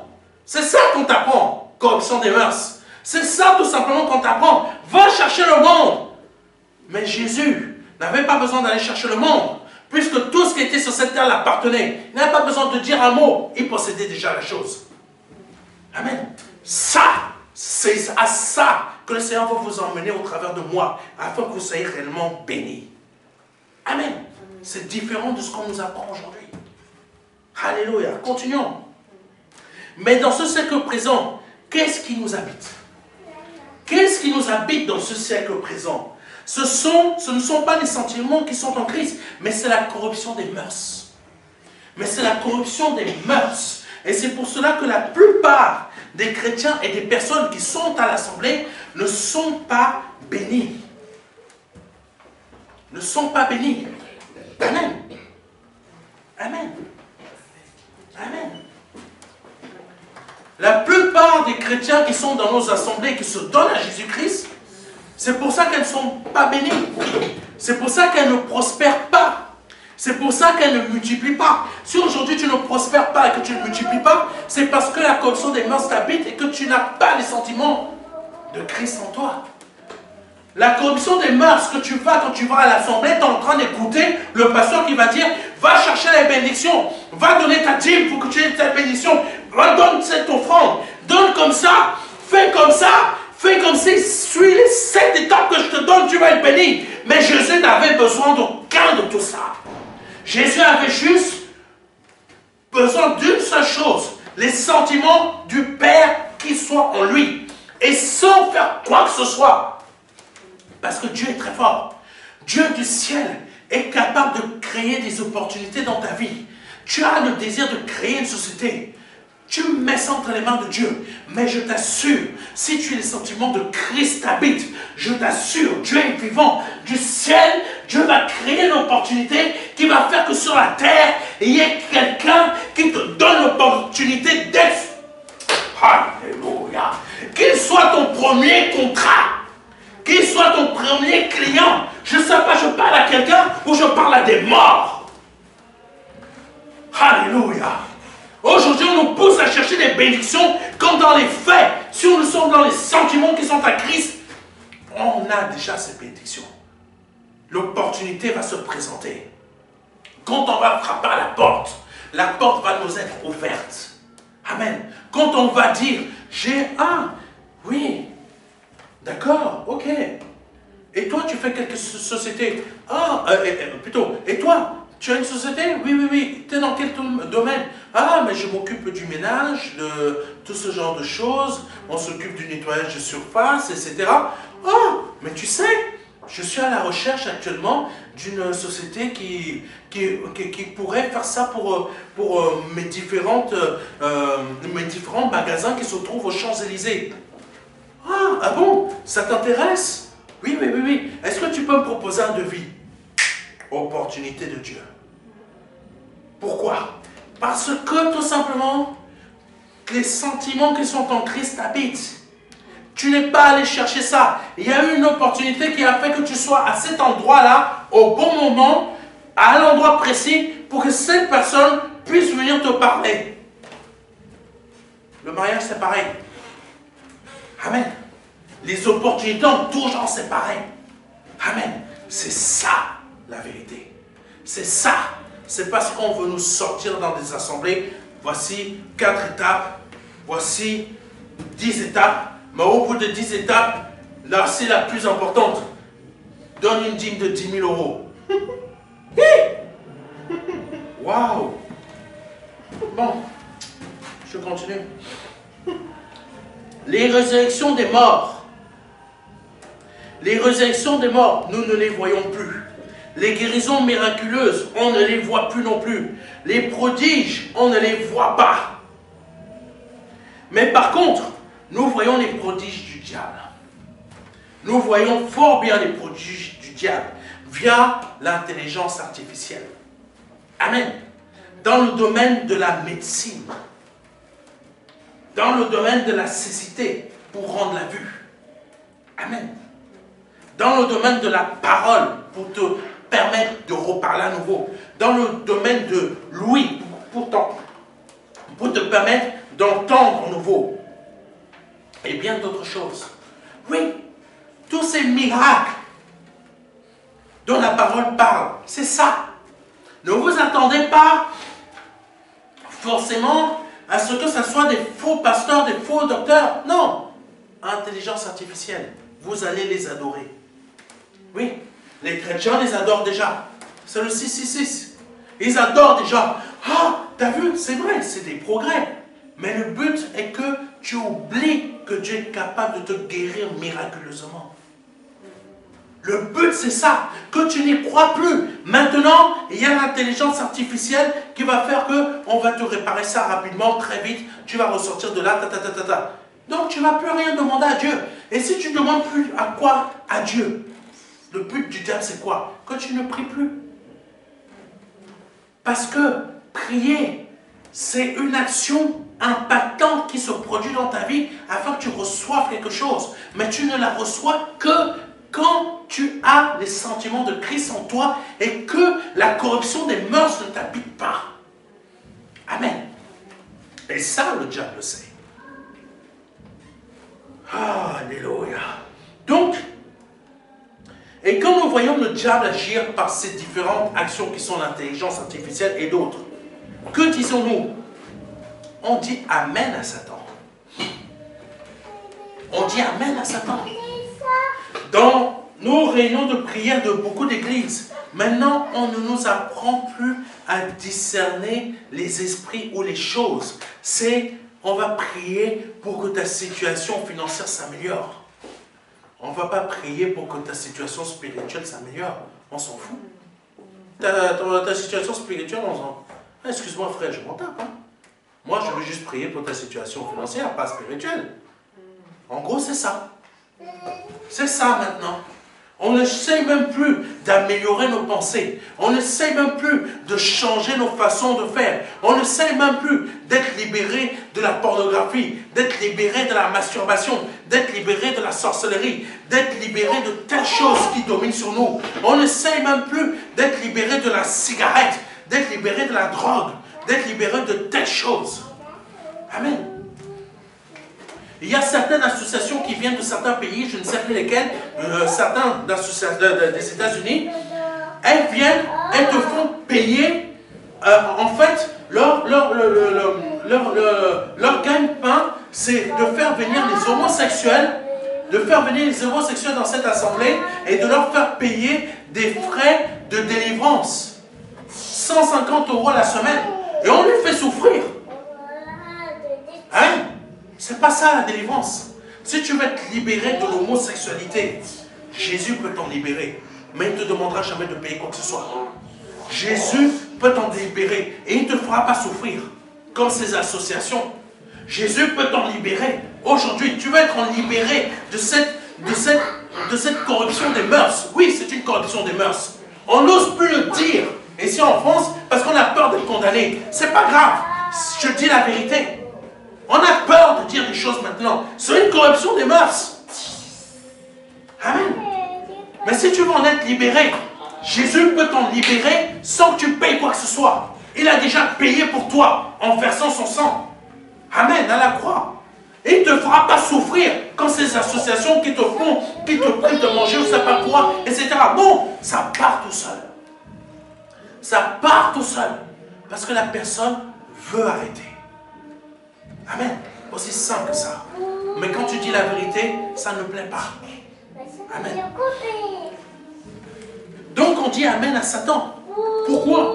On n'apprend plus aux chrétiens à avoir les sentiments qui sont en Christ dans leur cœur. Mais la corruption des mœurs. Et rien n'est fait pour corriger cela. Amen. Ah, il va y avoir des sorciers là qui vont essayer de faire leur magie là comme certains faux pasteurs. Ah, on ne veut plus entendre ce pasteur là, il faut qu'il crève. Ah, mais je resterai sur cette terre aussi longtemps que Dieu le veut. Amen. Donc je n'ai pas libéré tout ce qui doit être libéré. Amen. Le regard de Dieu et sa faveur a quitté la France depuis fort longtemps. Le regard et la faveur de Dieu a quitté la France il y a fort longtemps. Et il y a une certaine époque, la France pouvait faire toutes sortes de bêtises, mais je ne comprenais jamais pourquoi elle était aussi bénie. Jusqu'aux années 90, la France était toujours bénie. Elle faisait plein de bêtises, toutes sortes de conneries, mais Dieu bénissait la France. Amen. Mais il a suffi que le mariage gay soit légalisé, la France a été coupée avec Dieu. À partir de cette période, la France est passée dans un autre niveau spirituel. Là, dans une autre phase. Ça veut dire qu'elle s'est détachée volontairement en voulant casser. Et qui a promulgué ça? Ça vient des francs-maçons. Les francs-maçons n'aiment pas Dieu.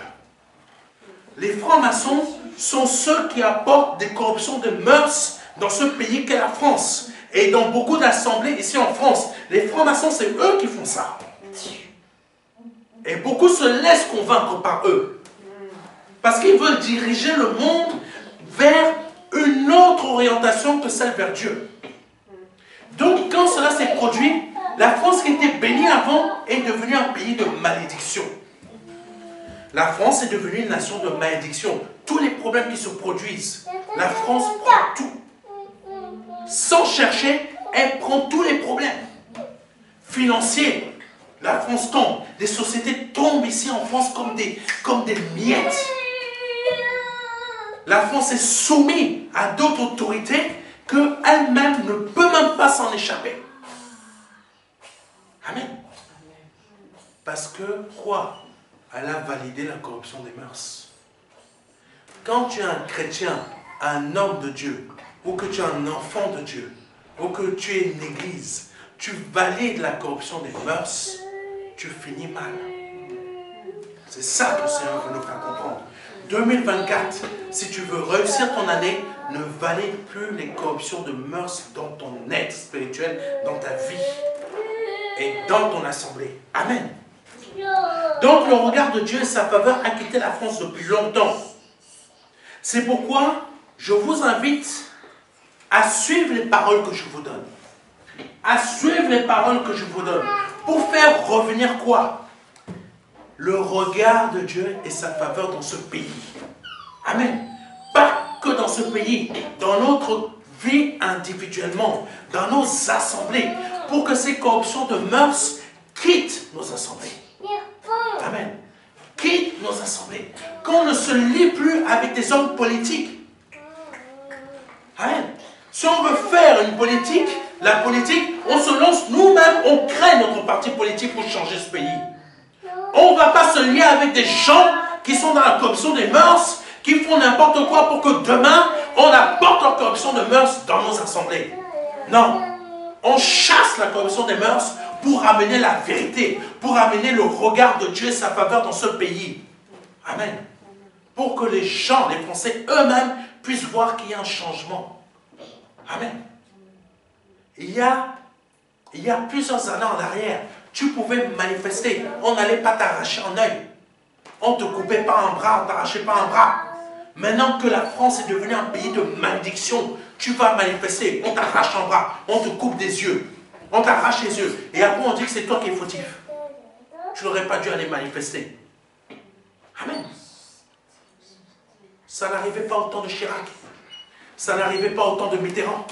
Ça n'arrivait même pas au temps de Nicolas Sarkozy. En son temps, ça n'arrivait même pas. Giscard d'Estaing, ça n'arrivait pas. Il suffit qu'il y ait un président qui décide de faire passer cette loi. Le pays passe dans une autre phase. Amen.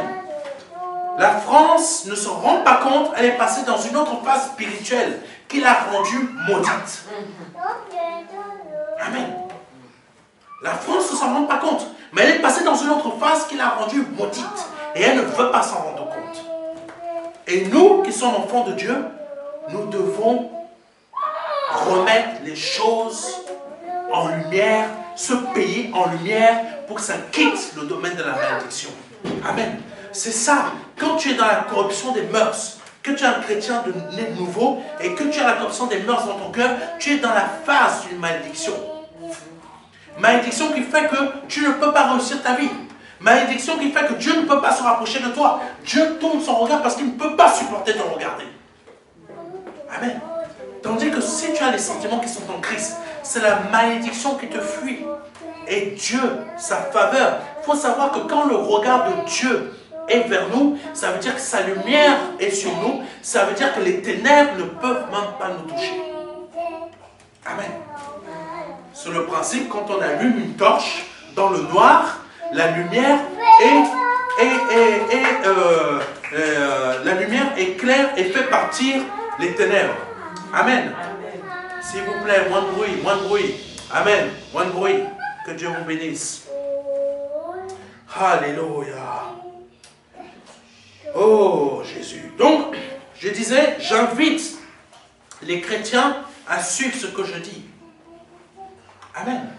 Pour ramener ce pays sous le regard de Dieu et sa faveur. Pour ramener chacun notre vie individuellement sous le regard et la faveur de Dieu. Amen. Pour de nouveau vivre les véritables bénédictions, les véritables multiplications, les véritables prodiges, les véritables richesses, les véritables possessions des choses, mais aussi le véritable salut. Amen. Amen. Dernièrement, je vous ai dit qu'il y a une église qui envoie des femmes habillées en pantalon boulant pour gagner des âmes pour l'église. C'est chaud. C'est un mauvais salut, ça. On t'a fait gagner, les gens veulent te faire rentrer en Christ avec le sexe. C'est dangereux. Ça n'a rien à voir avec Jésus. Ce n'est pas le salut de Jésus, ça. Ça, c'est le salut de Satan. Oui, le salut de Satan existe. Alléluia. Verset, je vous partage rapidement le verset de Josué, chapitre 1, verset 3. Tout lieu que foulera la plante de votre pied, je vous le donne comme je l'ai dit à Moïse. Pourquoi on ne voit plus ça dans notre vie? Je reprends. Josué chapitre 1 verset 3. Tout lieu que foulera la plante de votre pied, je le donne, comme je l'ai dit à Moïse. Il y a une autre version qui dit ça, qui la rend vraiment propre. Qui la rend vraiment propre. Amen. Qui la rend, quand ça s'approprie vraiment la chose. Je veux vraiment que vous m'écoutiez très bien. Je veux vraiment que vous m'écoutiez très bien. C'est très important. Josué chapitre 1, verset 3. Il y a une version qui dit ceci. Tout lieu que foulera la plante de ton pied. Je reprends. Il y a une version qui dit ça. Tout lieu que foulera la plante de ton pied, je te le donne en possession comme je l'ai promis à Moïse. Il y a une version qui dit ça. Tout lieu que foulera la plante de ton pied, je te le donne en possession comme je l'ai dit à Moïse. Mais pourquoi tu ne vis pas ça? C'est la question que je te pose. Mais pourquoi tu ne vis pas cette promesse? Pourquoi tu ne vis pas cette promesse? À ton travail, tu es attaqué. Dans ta vie personnelle, tu es harcelé. Amen. Dehors, tu es attaqué ou je ne sais pas quoi. Il y a des personnes, dans leurs emplois, ils finissent en dépression. Même des chrétiens que je connais. J'en ai connu des chrétiens qui ont fini en dépression il y a des années. Pourquoi ils finissent en dépression? Pourquoi ce n'est pas ceux qui les harcèlent qui disparaissent? Quand je dis disparaissent, pas mourir, hein, mais qui sont virés. Amen. Parce que la parole dit ceci. Je vous reprends. Non, non, non. Il faut vous dire la parole telle qu'elle est réellement. Tout lieu que foulera la plante de ton pied, je te le donne en possession, comme je l'ai dit à Moïse. C'est une promesse que normalement tu dois vivre véritablement dans ta vie. Mais pourquoi tu ne vis pas cette promesse? Parce que tout simplement, il y a la corruption de mœurs dans ta vie. Amen. Quand il n'y a pas cette corruption des mœurs dans ta vie, je t'assure, Dieu fera en sorte que cette promesse qui t'a promise soit manifestée par le nom de Jésus-Christ. Amen. Parce que tout simplement, quand Jésus était sur cette terre, tout lieu qu'il a foulé de ses pieds, donc ce n'était pas le temps que Dieu fasse que les hommes le saisissent, tout lieu où il foulait. Les pharisiens, même s'ils voulaient l'arrêter, ne pouvaient pas l'arrêter. Les pharisiens, même s'ils voulaient le tuer, ne pouvaient pas le tuer. Pourquoi toi, ton travail, pourquoi toi, dans ta vie, tout ce qui est en train de t'harceler arrive à t'harceler quand Jésus-Christ lui-même, les pharisiens n'arrivaient pas à l'arrêter? Promesse, tout lieu que mon Dieu m'a donné, c'est ma propriété. Amen. C'est ma propriété. Et comment on peut voir ça, cette propriété, cette promesse se manifester? Quand tu es dans les sentiments de Christ, que les sentiments de Christ t'habitent, et non la corruption des mœurs. Et non la corruption des mœurs. La prière, quelqu'un t'attaque dans ton travail. Le soir, tu vas prier. Le lendemain, il se passe quelque chose, ou la semaine qui vient, la personne est virée.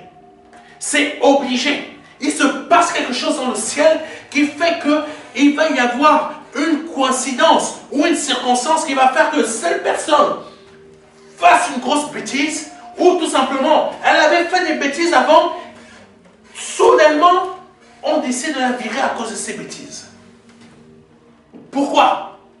Parce que tout lieu que la plante de ton pied a foulé t'appartient à ton travail, ta vie personnelle. La femme qui vient tourner autour de ton mari, le soir même tu pries, cette femme va tourner autour d'un autre poisson. Amen. Quelqu'un me comprend? Quelqu'un veut te piquer ton entreprise, il est en train de même pas piquer ton entreprise, veut que tu n'aies même plus de contrat, je t'assure. Ce soir même, tu es dans les sentiments de Christ t'habite, ce soir même, tu vas prier. Quelqu'un ne te paye même pas, ça fait 3 ou 4 mois que cette personne ne t'a même pas payé, ne veut pas voir quelqu'un d'autre, un autre homme. Ce soir même, tu pries, je t'assure devant Dieu. Cette personne va avoir tellement de problèmes qu'elle va te payer. Parce que c'est Dieu qui va déclencher quelque chose dans le ciel qui va faire que cette personne vienne te payer demain. Ton employeur ne t'a pas payé. Soit dans que ce soit les sentiments de Christ qui t'habitent et non la corruption des mœurs. Ce soir même, tu pries. Demain, tu reçois ton salaire. C'est ça que le Seigneur veut nous montrer, que ce soit notre année 2024. Cette année 2024, tu l'as foulée avec la plante de tes pieds. Cette année 2024 doit t'appartenir. Janvier, février, mars, avril, mai, juin, juillet, août, septembre. octobre, novembre, décembre. Tout doit t'appartenir. Parce que tu as foulé de tes pieds cette année. Alléluia. Tu donnes ta dîme. Tu donnes ton offrande. Mais le dévoreur et le voleur viennent quand même. Pourquoi? Corruption des mœurs. Quand dans les faits, la promesse de Dieu dit, mets-moi à l'épreuve en m'apportant tes dîmes et tes offrandes. Et tu verras si je ne menacerai pas le voleur et le dévoreur. Ça, c'est la promesse de Dieu. Mais cette promesse se manifeste que quand tu es dans les centres, quand les sentiments de Christ sont en toi, et non quand ce sont les corruptions des mœurs. Amen. Si tu ne vois pas ça se manifester dans ta vie, ça veut dire qu'il y a des corruptions de mœurs en toi. Amen. Puis, quand le voleur et le dévoreur sont arrivés, qu'est-ce qui arrive en dernier? Les sauterelles. Amen. Quand tu es dans la corruption des mœurs, non seulement tu as donné ta dîme, tu as fait tout, le voleur est arrivé, le dévoreur est arrivé, et les sauterelles viennent finir le travail. Et toi, il ne te reste plus rien. Et tu vas dire, mais Dieu, prie pour moi, pasteur. Pasteur ne peut rien faire. Tant que toi, tu ne quittes pas la corruption des mœurs. Amen. Toutes les définitions que je vous ai données tout à l'heure concernant les iniquités sont vraies. Mais la charité est l'un des sentiments de Christ qui représente un amour très bien disposé. Amen. J'espère que je ne vous ai pas mis à terre. Hein. On n'a pas fini. Hein. Amen. La charité est l'un des sentiments de Christ qui représente un amour très bien disposé. Je vous donne un exemple rapide de ce que c'est la charité. Si ton frère en Christ vient te voir à minuit ou à 1h du matin, parce qu'il n'est pas bien, tu l'accueilleras quand même, mais avec amour. Amen. Les deux principales choses qui touchent au cœur du chrétien évangélique aujourd'hui sont l'iniquité et le manque de charité. Amen. L'iniquité et le manque de charité. Parfois, certaines personnes du monde sont plus charitables que nous, qui nous revendiquons d'être sauvés par grâce. Amen. Mais si nous faisons attention au verset de Matthieu 24, verset 12, la charité du plus grand nombre se refroidira à cause de l'iniquité, c'est parce qu'il savait que l'Église, dans un avenir proche, sera touchée. Sera touchée. C'est pour ça que le Seigneur en a parlé. Il savait que la période dans laquelle nous sommes ici, nous serions touchés par l'iniquité et le manque de charité. Amen. Le Seigneur le savait déjà. Plus de 2000 ans en avance, le Seigneur savait déjà que nos assemblées, que nous-mêmes, nous serions touchés par l'iniquité et le manque de charité. Donc, corruption des mœurs. Il le savait. Il le savait. Dans Matthieu 24, verset 12, le Seigneur ne parle pas que du monde, mais aussi de l'Église. En y regardant de plus près l'Église de ce siècle. Et dans nos assemblées de ce siècle, il se dégage une odeur de péché. Une odeur de mort. Et la mort est provoquée par quoi? Par le péché. La plupart de nos assemblées dégagent cette odeur-là. Et le Seigneur le sent. Et le Seigneur le sent. Dans nos propres vies individuelles, il se dégage parfois une odeur de mort qui correspond au péché. Amen. Corruption des mœurs. Quelle est cette odeur? C'est l'odeur du péché. Péché qui provient de nos mœurs corrompues. Amen. De nos actes contraires à la parole de Dieu. Que nous appliquons sans effort. Oui, le péché est entré dans nos cœurs. Pour certains d'entre nous. Dans les assemblées aussi. Même si certains vont dire, non, c'est faux, c'est faux. Si. Je ne parle pas de l'église véritable de Dieu qui est pure. Amen. Nous sommes censés être cette église véritable et pure.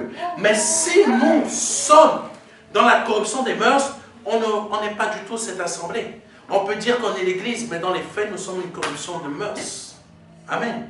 Nous devenons une église de Satan. C'est marqué dans l'Apocalypse. Tu dis que tu es une église qui m'appartient, mais dans les faits, Satan a son trône. Corruption des mœurs. C'est ça, beaucoup ne comprennent pas. Ces églises-là, ce sont des corruptions des mœurs, où Satan a son trône. Le père couche avec la fille. Le fils couche avec sa belle-mère. Le frère couche avec le frère. La sœur couche avec la sœur. La sœur va coucher avec un animal. Corruption des mœurs. Amen. Des critiques à gauche, à droite. Ah, il est mal habillé. Il ne devrait pas avoir un chapeau. Ou il ne devrait pas être comme ça. Critique inutile. Corruption des mœurs. Amen. Quel type d'exemple je peux vous donner pour les mœurs? Les mœurs sont des habitudes d'une société, d'un individu relatives à la pratique du bien ou du mal. Amen. Nous devons nous marier avant d'avoir des rapports sexuels. Mais que se produit-il dans nos assemblées maintenant? Les jeunes gens ou les personnes un peu plus âgées ont des relations sexuelles avant le mariage. Corruption des mœurs. On va même t'encourager à aller voir si le frère est bien équipé. Est-ce qu'il a le bâton? Est-ce que vraiment c'est là? Est-ce que c'est pas une brindille? Parce que quand tu vas te marier là, si c'est pour qu'il y a même... Tu sens rien, ça ne sert à rien. Va chercher l'autre qui a le... C'est la réalité. J'utilise des termes, des mots pour que vous puissiez comprendre ce qui se passe dans nos assemblées. Oui. Il y a une sœur comme ça qui avait divorcé de son mari parce que son mari n'avait pas la taille. Oui, corruption des mœurs. C'est une réalité. Je vous parle de choses qui se sont produites dans des assemblées. Amen. Donc, j'en parle même pas de ce qui se passe en Afrique. C'est vraiment le haut niveau. Là, ils ont le bac et le doctorat. C'est la réalité. Il y a une prophétesse qui dit, mon vagin est béni. Si tu veux tomber, si tu veux comment elle dit ça encore? Comment elle a dit ça? Si tu veux produire beaucoup de machin, viens coucher avec moi. J'ai l'onction là-dedans. Elle a sorti ça. Vous savez qu'il y a des hommes qui vont la voir? Et c'est une église. C'est une église de sorciers. Sirène des eaux. Et je ne comprends pas comment des gens comme ça peuvent avoir des assemblées remplies. Oui. Au Canada, il y a 15 ou 20 ans, il y avait une nouvelle, il disait, il y avait un nouveau terme, il y avait une nouvelle pratique qui était arrivée dans les assemblées. La nouvelle onction du Saint-Esprit. Les gens tombaient envoûtés de démons au Canada. Les gens tombaient envoûtés de démons. Amen. Ils étaient envoûtés. Parce qu'ils prenaient ça comme la nouvelle onction du Saint-Esprit. Il n'y a pas de nouvelle onction du Saint-Esprit. L'onction d'hier, c'est toujours la même aujourd'hui, ce sera la même demain. Amen. Corruption des mœurs qui habitent nos assemblées. Amen. Oh Seigneur, je ne vais pas vous parler de beaucoup de choses parce que dans ce terme-là, parce qu'il y en a tellement, il y a tellement de dérives, c'est incroyable. Amen. Alléluia. Nous devons nous marier avant d'avoir des rapports sexuels. Mais maintenant, c'est le contraire de ce qui se produit. Amen. C'est le contraire. On encourage même nos enfants à avoir des relations ou à regarder. Comment c'est? Comment elle est? Vivez déjà avant de vous marier. Mais ne faites pas de rapport. Ah bon? Tu crois que le jeune là et la jeune là vont vivre un an sans... Non, ça existe dans nos assemblées aujourd'hui, tout ça. Corruption des mœurs. La corruption des mœurs, il faut la voir selon la vérité qui est en Christ, afin de pouvoir dissocier l'origine. Amen. L'origine de la création d'une chose et son but réel, de son détournement provoqué par la corruption des mœurs. Amen. Je vais avancer un peu plus vite par rapport au temps. J'évite de séparer cet enseignement parce que c'est important d'avoir tout d'un coup. Amen. Je vais vous choquer volontairement, et c'est volontaire, afin que vous puissiez comprendre. Oui, pasteur, tu me choques depuis tout à l'heure. Et là, c'est le haut niveau. Autre exemple. Je vais vous parler de l'orifice de sortie de l'homme. Bien que la femme est le même. Amen. Vous avez compris de quoi je parle. Je parle de l'orifice qui expulse les matières fécales afin de rejeter tout ce qui est inutilisable par l'homme. Si l'homme garde en lui cette matière fécale, soit il tombe malade, soit il meurt. Il y a plein de personnes qui sont tombées malades comme ça. Il ne faut pas que ça reste, sinon ça corrompt tout l'intestin. Il y a une maladie comme ça qui est aux États-Unis. Il faut vraiment que tout sorte. Amen. Alléluia. Soyez bénis. Dans Matthieu 15, verset 16, le Seigneur dit ceci. Le Seigneur, pourquoi je vous choque volontairement? Parce que Jésus-Christ aimait choquer volontairement. Ça, on oublie. Mais Jésus aimait choquer volontairement. Matthieu 15, verset 16, le Seigneur dit ceci. Et Jésus dit, vous aussi, êtes-vous encore sans intelligence? Ne comprenez-vous pas que tout ce qui entre dans la bouche va dans le ventre, puis est jeté dans les lieux secrets? Il a dit ça à qui? À des pharisiens. Les pharisiens ont été choqués. Ils se sont dit, mais comment ose-t-il nous parler de cette manière? Comme certains vont dire, mais comment ose-t-il nous dire ça? Comment ose-t-il? Ce pasteur, c'est un faux pasteur. Comme les pharisiens ont dit à Jésus, de Jésus, il a un démon. Beaucoup vont dire que j'ai un démon. Mais la vérité, c'est quoi? C'est que quand Jésus a dit, vous aussi, vous êtes sans intelligence et vous ne comprenez pas que ce qui entre dans la bouche va dans le ventre, puis est jeté dans les lieux secrets. Ça veut dire quoi? Les toilettes, les WC, ça parle de quoi? De caca. Ça parle de quoi? De ce que je viens de vous parler tout à l'heure. Orifice de sortie. Amen. Dans ce verset, le Seigneur nous parle de l'expulsion de ces fameuses matières fécales. Nous allons y revenir plus tard. La corruption des mœurs se situe où dans ce que je viens de dire? Je vous ai parlé il y a quelques instants de l'origine de la création d'une chose et son but réel et de son détournement. Amen. L'origine de la création de cet orifice dont je vous ai parlé et son but réel est d'expulser. Amen. Par contre, son détournement, créé par l'esprit du diable au travers de certains hommes qui gagnent maintenant même l'Église et certaines de nos assemblées. Amen. Son détournement crée la corruption des mœurs quand l'homme pratique avec un autre homme des relations sexuelles. Amen. Cet orifice n'est pas fait pour ça. Mais nous, on en détourne la chose. Amen.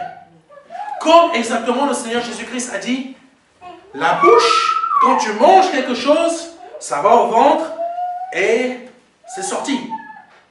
Ce n'est pas ça qui va te rendre impur.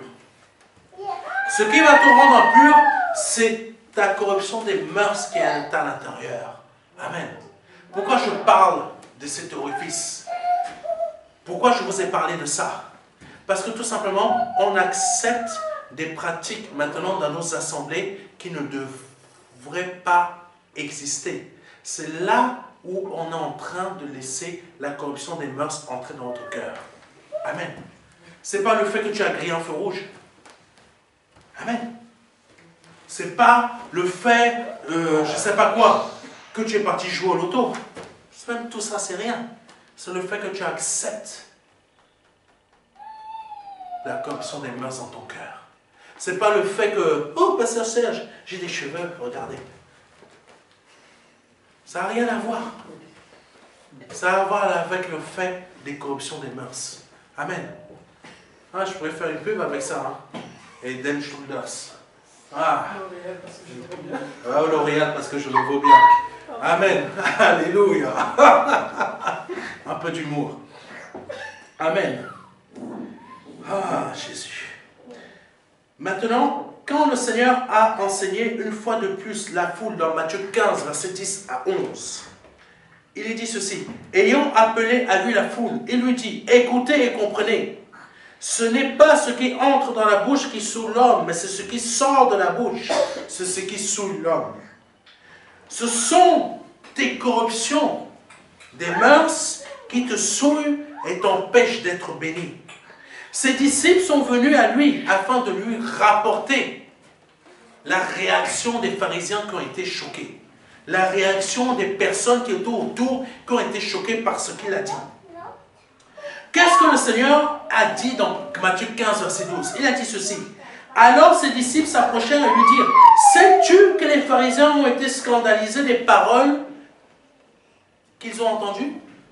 Comme il va y avoir plein de personnes qui seront scandalisées par ce que j'ai dit depuis le début de cet enseignement. Amen. Il va y en avoir plein. Là, les pharisiens ont été scandalisés aussi. Amen. Alors, qu'est-ce que le Seigneur a répondu dans Matthieu 15, versets 13 à 14? J'ai bientôt terminé. Amen. Alléluia. Il faut bien commencer l'année. Hein. Matthieu, alléluia. Merci Seigneur, tu es béni. Matthieu 15, versets 13 à 14. Il répondit,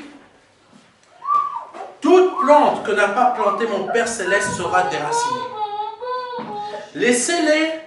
Laissez-les. Donc, toutes les personnes qui vont m'accuser, je dois les laisser m'accuser. Voici la réponse du Seigneur. Ce sont des aveugles qui conduisent des aveugles. Si un aveugle conduit un aveugle, ils tomberont tous deux dans une fosse. Pourquoi je vous parle de ces versets? Parce qu'il y a la corruption des mœurs dans le cœur de beaucoup d'entre nous. Amen. Il y a la corruption des mœurs dans le cœur de beaucoup d'entre nous et dans plusieurs de nos assemblées. Et le fait de l'ignorer nous rend comme des aveugles. Amen. Ça nous rend comme des aveugles qui conduisent d'autres aveugles. Si un aveugle conduit un aveugle, ils tomberont tous deux dans le trou. Amen. C'est une parole prophétique du Seigneur. Ça concerne nos assemblées et nos propres vies à nous individuellement. On sait, si on ne se rend pas compte que nous sommes aveugles et qu'on suit des aveugles, nous finirons dans le trou. Et je veux dire, c'est ce que j'ai dit vendredi, beaucoup de personnes dans nos assemblées qui ne veulent pas voir, mais qui veulent rester des aveugles pour être conduits par des aveugles, vont finir ensemble dans le séjour des morts. C'est pour ça que le Seigneur, il a dit aussi, vous avez dit, certains diront, mais Seigneur, j'ai fait des miracles en ton nom, Seigneur, j'ai été servi, Seigneur, j'ai fait ci. Beaucoup dans nos assemblées sont des aveugles et sont conduits par des aveugles et ils finiront tous deux où? Dans le séjour des morts.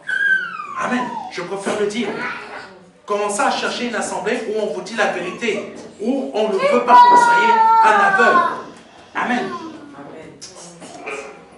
En ce début d'année 2024, tu ne dois plus être un aveugle qui est conduit par un autre aveugle, car à la longue, tu finiras au séjour des morts. Amen. Tu dois être conduit par un homme de Dieu qui voit. Actes chapitre 9, verset 17 à 18. Ananias sortit, et lorsqu'il fut arrivé dans la maison, il en posa les mains à Saul, en disant, « Saul, mon frère, le Seigneur Jésus, qui t'est apparu sur le chemin par lequel tu venais, m'a envoyé pour que tu recouvres la vue et que tu sois rempli du Saint-Esprit. » Au même instant, il tomba de ses yeux comme des écailles et il recouvrit la vue, il se leva et fut baptisé. C'est ce que le Saint-Esprit veut faire au travers de moi dans votre vie aujourd'hui. Vous rendre la vue, afin que vous ne soyez plus des aveugles pour marcher dans la corruption des mœurs, mais que vous ayez la vue et soyez remplis du Saint-Esprit, son onction, afin de pouvoir avoir toutes les promesses de Dieu et accéder à son royaume. Amen. Amen. Amen. C'est ça, entrer dans la dimension de Dieu. Alléluia. Nous ne parlons plus du péché. Et si nous en parlons que trop peu de peur de découvrir qui nous sommes véritablement. Pour certains d'entre nous, plutôt devrais-je dire pour la majorité d'entre nous, nous allons à l'église pour écouter quoi? Pour écouter des prêches qui vont nous démontrer par A plus B que nous sommes des pécheurs parce que nous n'avons pas une bonne voiture. Amen. Nous ne sommes pas remplis du Saint-Esprit parce que nous n'avons pas une Mercedes AMG. Nous n'avons pas un Range Rover. Amen. Je me souviens d'une assemblée où le pasteur disait, le frère là-bas est très bien, est béni parce qu'il a une belle voiture. Quand je suis sorti, je regardais la voiture qu'il avait, j'ai vu Mercedes. Et je regardais, moi, quelle voiture j'avais? Aucune. J'avais que mes pieds. J'ai compris que pour ce pasteur, j'étais un mauvais disciple. Donc, beaucoup dans nos assemblées, c'est ça qu'on nous montre. Et ça, c'est une corruption des mœurs. Amen. Amen. Et c'est cette corruption des mœurs qui nous détourne véritablement des plans de Dieu. Aujourd'hui, ne te laisse plus détourner des plans de Dieu. Parce qu'on veut te faire croire que tu n'es pas béni parce que tu n'as pas ça. Je te dis, tu es béni. Trouve simplement la bonne église. Tu ne peux pas être béni si tu vis dans le péché. Tu ne peux pas être béni non plus si tu valides le péché de ton enfant ou tu valides les péchés des autres. Tu ne peux pas être béni non plus pour ça. Beaucoup valident les péchés des autres parce qu'ils sont eux-mêmes dans le péché malgré qu'ils vont dans l'église. Voilà pourquoi nos églises sont dans la corruption des mœurs. Amen. Amen. Normalement, tu ne devrais même pas recevoir un membre de ta famille qui vit dans le concubinage chez toi. Amen. Parce que tu ne dois pas valider leur péché. Ils ne doivent pas dormir chez toi. Amen. Tu ne dois pas accueillir un membre de ta famille qui pratique la sorcellerie chez toi. Chez toi, c'est la maison de Dieu. Amen. Quelqu'un me comprend? Alléluia. Pour terminer, cette année, apprenons à fuir la corruption des mœurs. Même s'il faut quitter ton église pour te protéger et te garder de cette corruption, quitte-la pour en intégrer une autre qui est dans la vérité de Dieu. Amen. Car toute chose a une origine et un but précis. Mais quand on détourne cette chose de son but réel, cela devient la corruption des mœurs. Ta foi n'est pas pour que tu deviennes riche et que tu épouses une copie de Rihanna ou de Beyoncé. Ah, j'aime quand Beyoncé bouge, je vais avoir la même à la maison. Ah ben, je ne sais pas si tu l'auras, hein? Mais si tu l'as, ta fille sera en péché. Parce que quand tu vois la vie de Beyoncé, c'est terrible. Amen. Surtout qu'elle a dit que l'origine de ces bougements-là, c'est pas... Amen. Oui, j'ai entendu ça. Sa copine, l'esprit qui l'habite s'appelle Sacha. Ah bon, Sacha Fierce. Oui, l'esprit qui habite Beyoncé s'appelle Sacha. Amen. Que Dieu soit béni. Que Dieu soit béni. Sois béni, Seigneur. Donc, n'utilise pas ta foi pour avoir une copie de Rihanna ou une copie de Beyoncé. Ne cherche pas non plus à avoir une copie de Madonna, parce que là, ça va être terrible quand même, hein, je te plains. Amen. Ta foi n'est pas pour que tu deviennes riche. Ta foi est faite pour que tu deviennes un homme fait, malgré les épreuves, les pièges et les diverses situations. Tentations. Ta foi te permet aussi d'obtenir des choses que tu désires. Que tu désires. Mais il faut comprendre ce que je veux dire. Mais uniquement ce qui a été créé pour un but précis pour ta foi, pour toi, pour ta vie, et qui est dans la justice de Dieu, et non dans la corruption des mœurs. Amen. Amen. Tu dois comprendre qu'il te sera fait suivant la foi que tu as. Le Seigneur a dit à beaucoup de personnes, va, qu'il soit fait selon ta foi. Amen. Amen. Exemple, si tu veux une Mercedes AMG, toute option, et tu n'as que la foi pour obtenir une Peugeot 208, même si tu pries Dieu, tu n'auras pas la Mercedes AMG. Tu n'auras que la Peugeot 208. Parce que tu as la foi que pour ça. Amen. Va avec la foi que tu as. Il faut savoir que le manque de foi est une corruption des mœurs. Pourquoi? Mais c'est un scandale que tu dis là, pasteur. Ça veut dire que ceux qui ont manque de foi sont tous dans le péché. C'est ce que la parole de Dieu dit. Mais beaucoup, on ne veut pas en prendre conscience. Quand on a un manque de foi, nous péchons. Et la parole de Dieu va encore plus loin. Elle dit, celui qui n'est pas convaincu pêche. Corruption des mœurs. Je veux dire à quelqu'un aujourd'hui, si tu as les sentiments de Dieu, de Christ en toi, tout ce que tu désires qui correspond à la volonté de Dieu, tu l'obtiendras. Même sans l'avoir demandé. Mais il y a un but précis. Prenons, il y a quelque chose de précis qu'il faut comprendre. Jacques chapitre 1, verset 6 à 8. Mais qui la demande avec foi, sans douter, car celui qui doute est semblable au flot de la mer, agité par le vent et poussé de côté et d'autre. Qu'un tel homme ne s'imagine pas qu'il recevra quelque chose du Seigneur. C'est un homme irrésolu, inconstant dans toutes ses voies. Ce n'est pas moi qui le dis, c'est Jacques chapitre 1, verset 6 à 8. Le manque de foi est une corruption des mœurs. Amen. Si tu as la foi pour avoir l'AMG, tu auras l'AMG. Si tu as la foi pour avoir la 208 et que tu demandes l'AMG à Dieu, tu recevras que la 208. La parole de Dieu est obligée d'agir, mais elle te donnera que ce que tu as comme foi.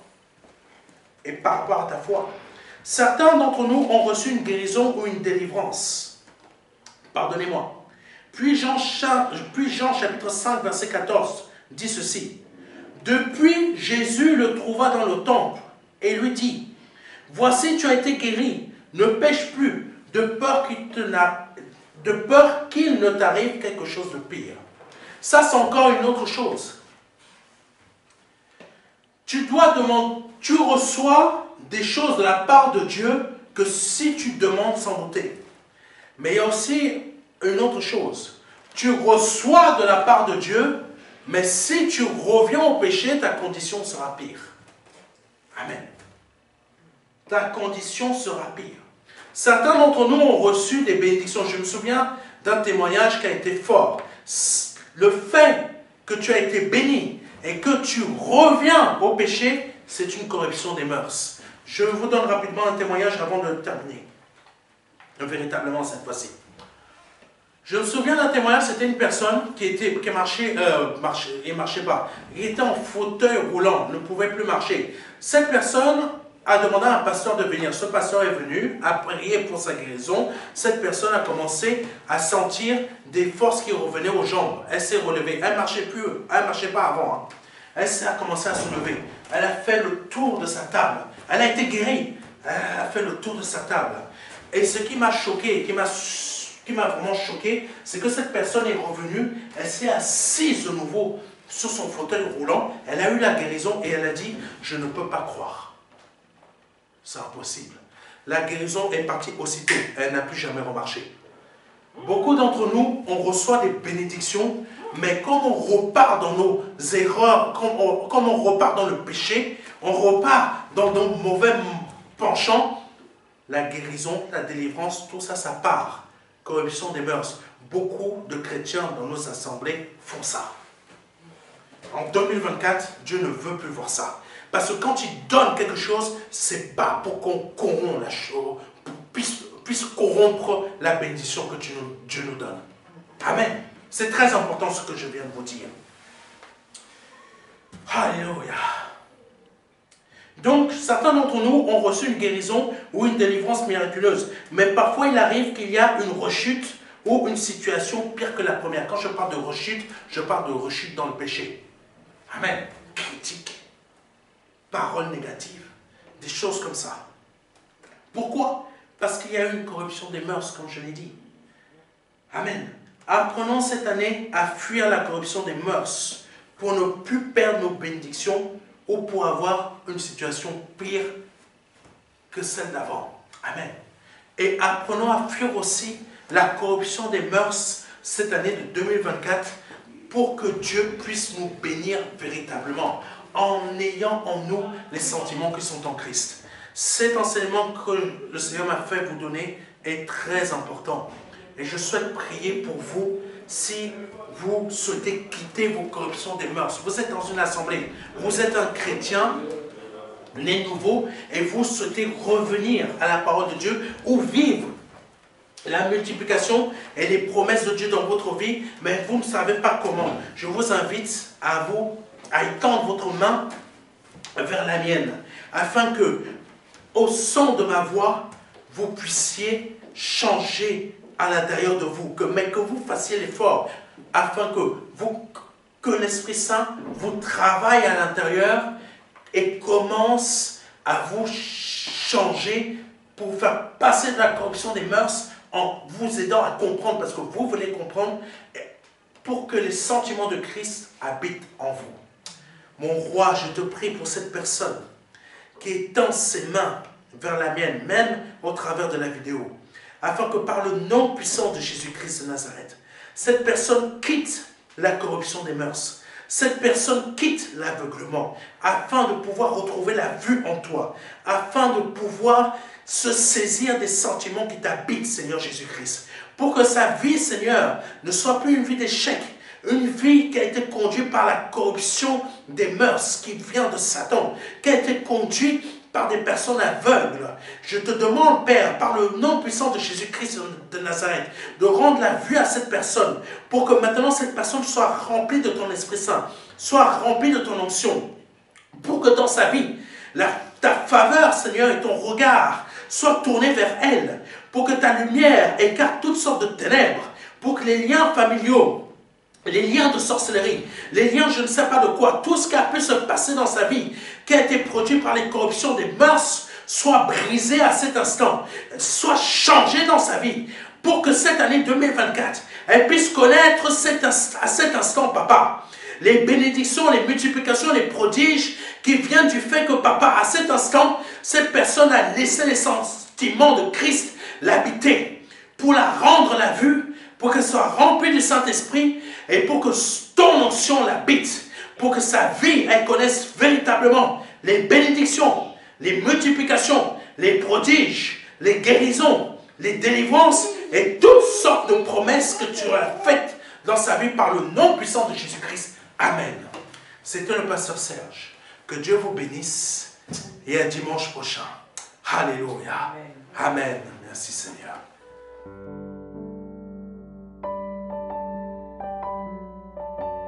Jean 3, verset 16. Dieu a tant aimé le monde qu'il a donné son Fils unique Fils, afin que quiconque croit ait la vie éternelle. C'est un don, c'est une promesse que Dieu vous fait. C'est une grâce que Dieu est en train de vous faire, parce que nous sommes sous la période de la grâce. C'est un très grand cadeau. La vie éternelle par le Seigneur Jésus-Christ. Aujourd'hui, vous avez la possibilité de passer par la porte étroite, parce que le royaume des cieux vient frapper à votre porte. Oui, je vous le dis, le royaume des cieux vient frapper à votre porte. C'est un grand cadeau que l'Éternel vous fait. Vous avez la possibilité de l'accepter, de dire oui Seigneur, je t'accepte comme mon seul Seigneur et Sauveur. Je t'accepte comme mon Dieu. J'accepte de t'ouvrir la porte de mon cœur, afin que tu rentres dans ma vie, et afin que je me libère de mes péchés, et que je les confesse devant toi, et que je me répands de ma vie passée, de ces offenses, de toutes ces choses que je confesse devant ta face aujourd'hui. Je reconnais qu'il faut que je passe par cette porte étroite. Cette porte étroite dont le nom est Jésus. J'accepte de te donner ma vie aujourd'hui. Le Seigneur vous appelle à le faire aujourd'hui, afin que vous puissiez passer de la mort à la vie. Parce qu'aujourd'hui est peut-être votre dernier jour, vous ne le savez pas. Peut-être aujourd'hui, c'est le jour où le Seigneur vous appelle à vous donner à lui, à donner votre vie au seul Dieu, au seul et unique Dieu, le Dieu vivant et vrai. Vous avez la possibilité de le faire aujourd'hui, parce que c'est la seule porte qui existe. C'est une porte étroite. C'est une porte qu'il faut emprunter pour pouvoir accéder au salut. Vous avez la possibilité aujourd'hui de l'emprunter en nous contactant à contact@ministère de la réconciliation.fr. Vous avez la possibilité aujourd'hui de recevoir un livret numérique de notre part qui va vous aider dans cette démarche afin que vous puissiez accéder à la vie éternelle. Ne tardez pas, parce que vous ne le savez pas. Peut-être aujourd'hui est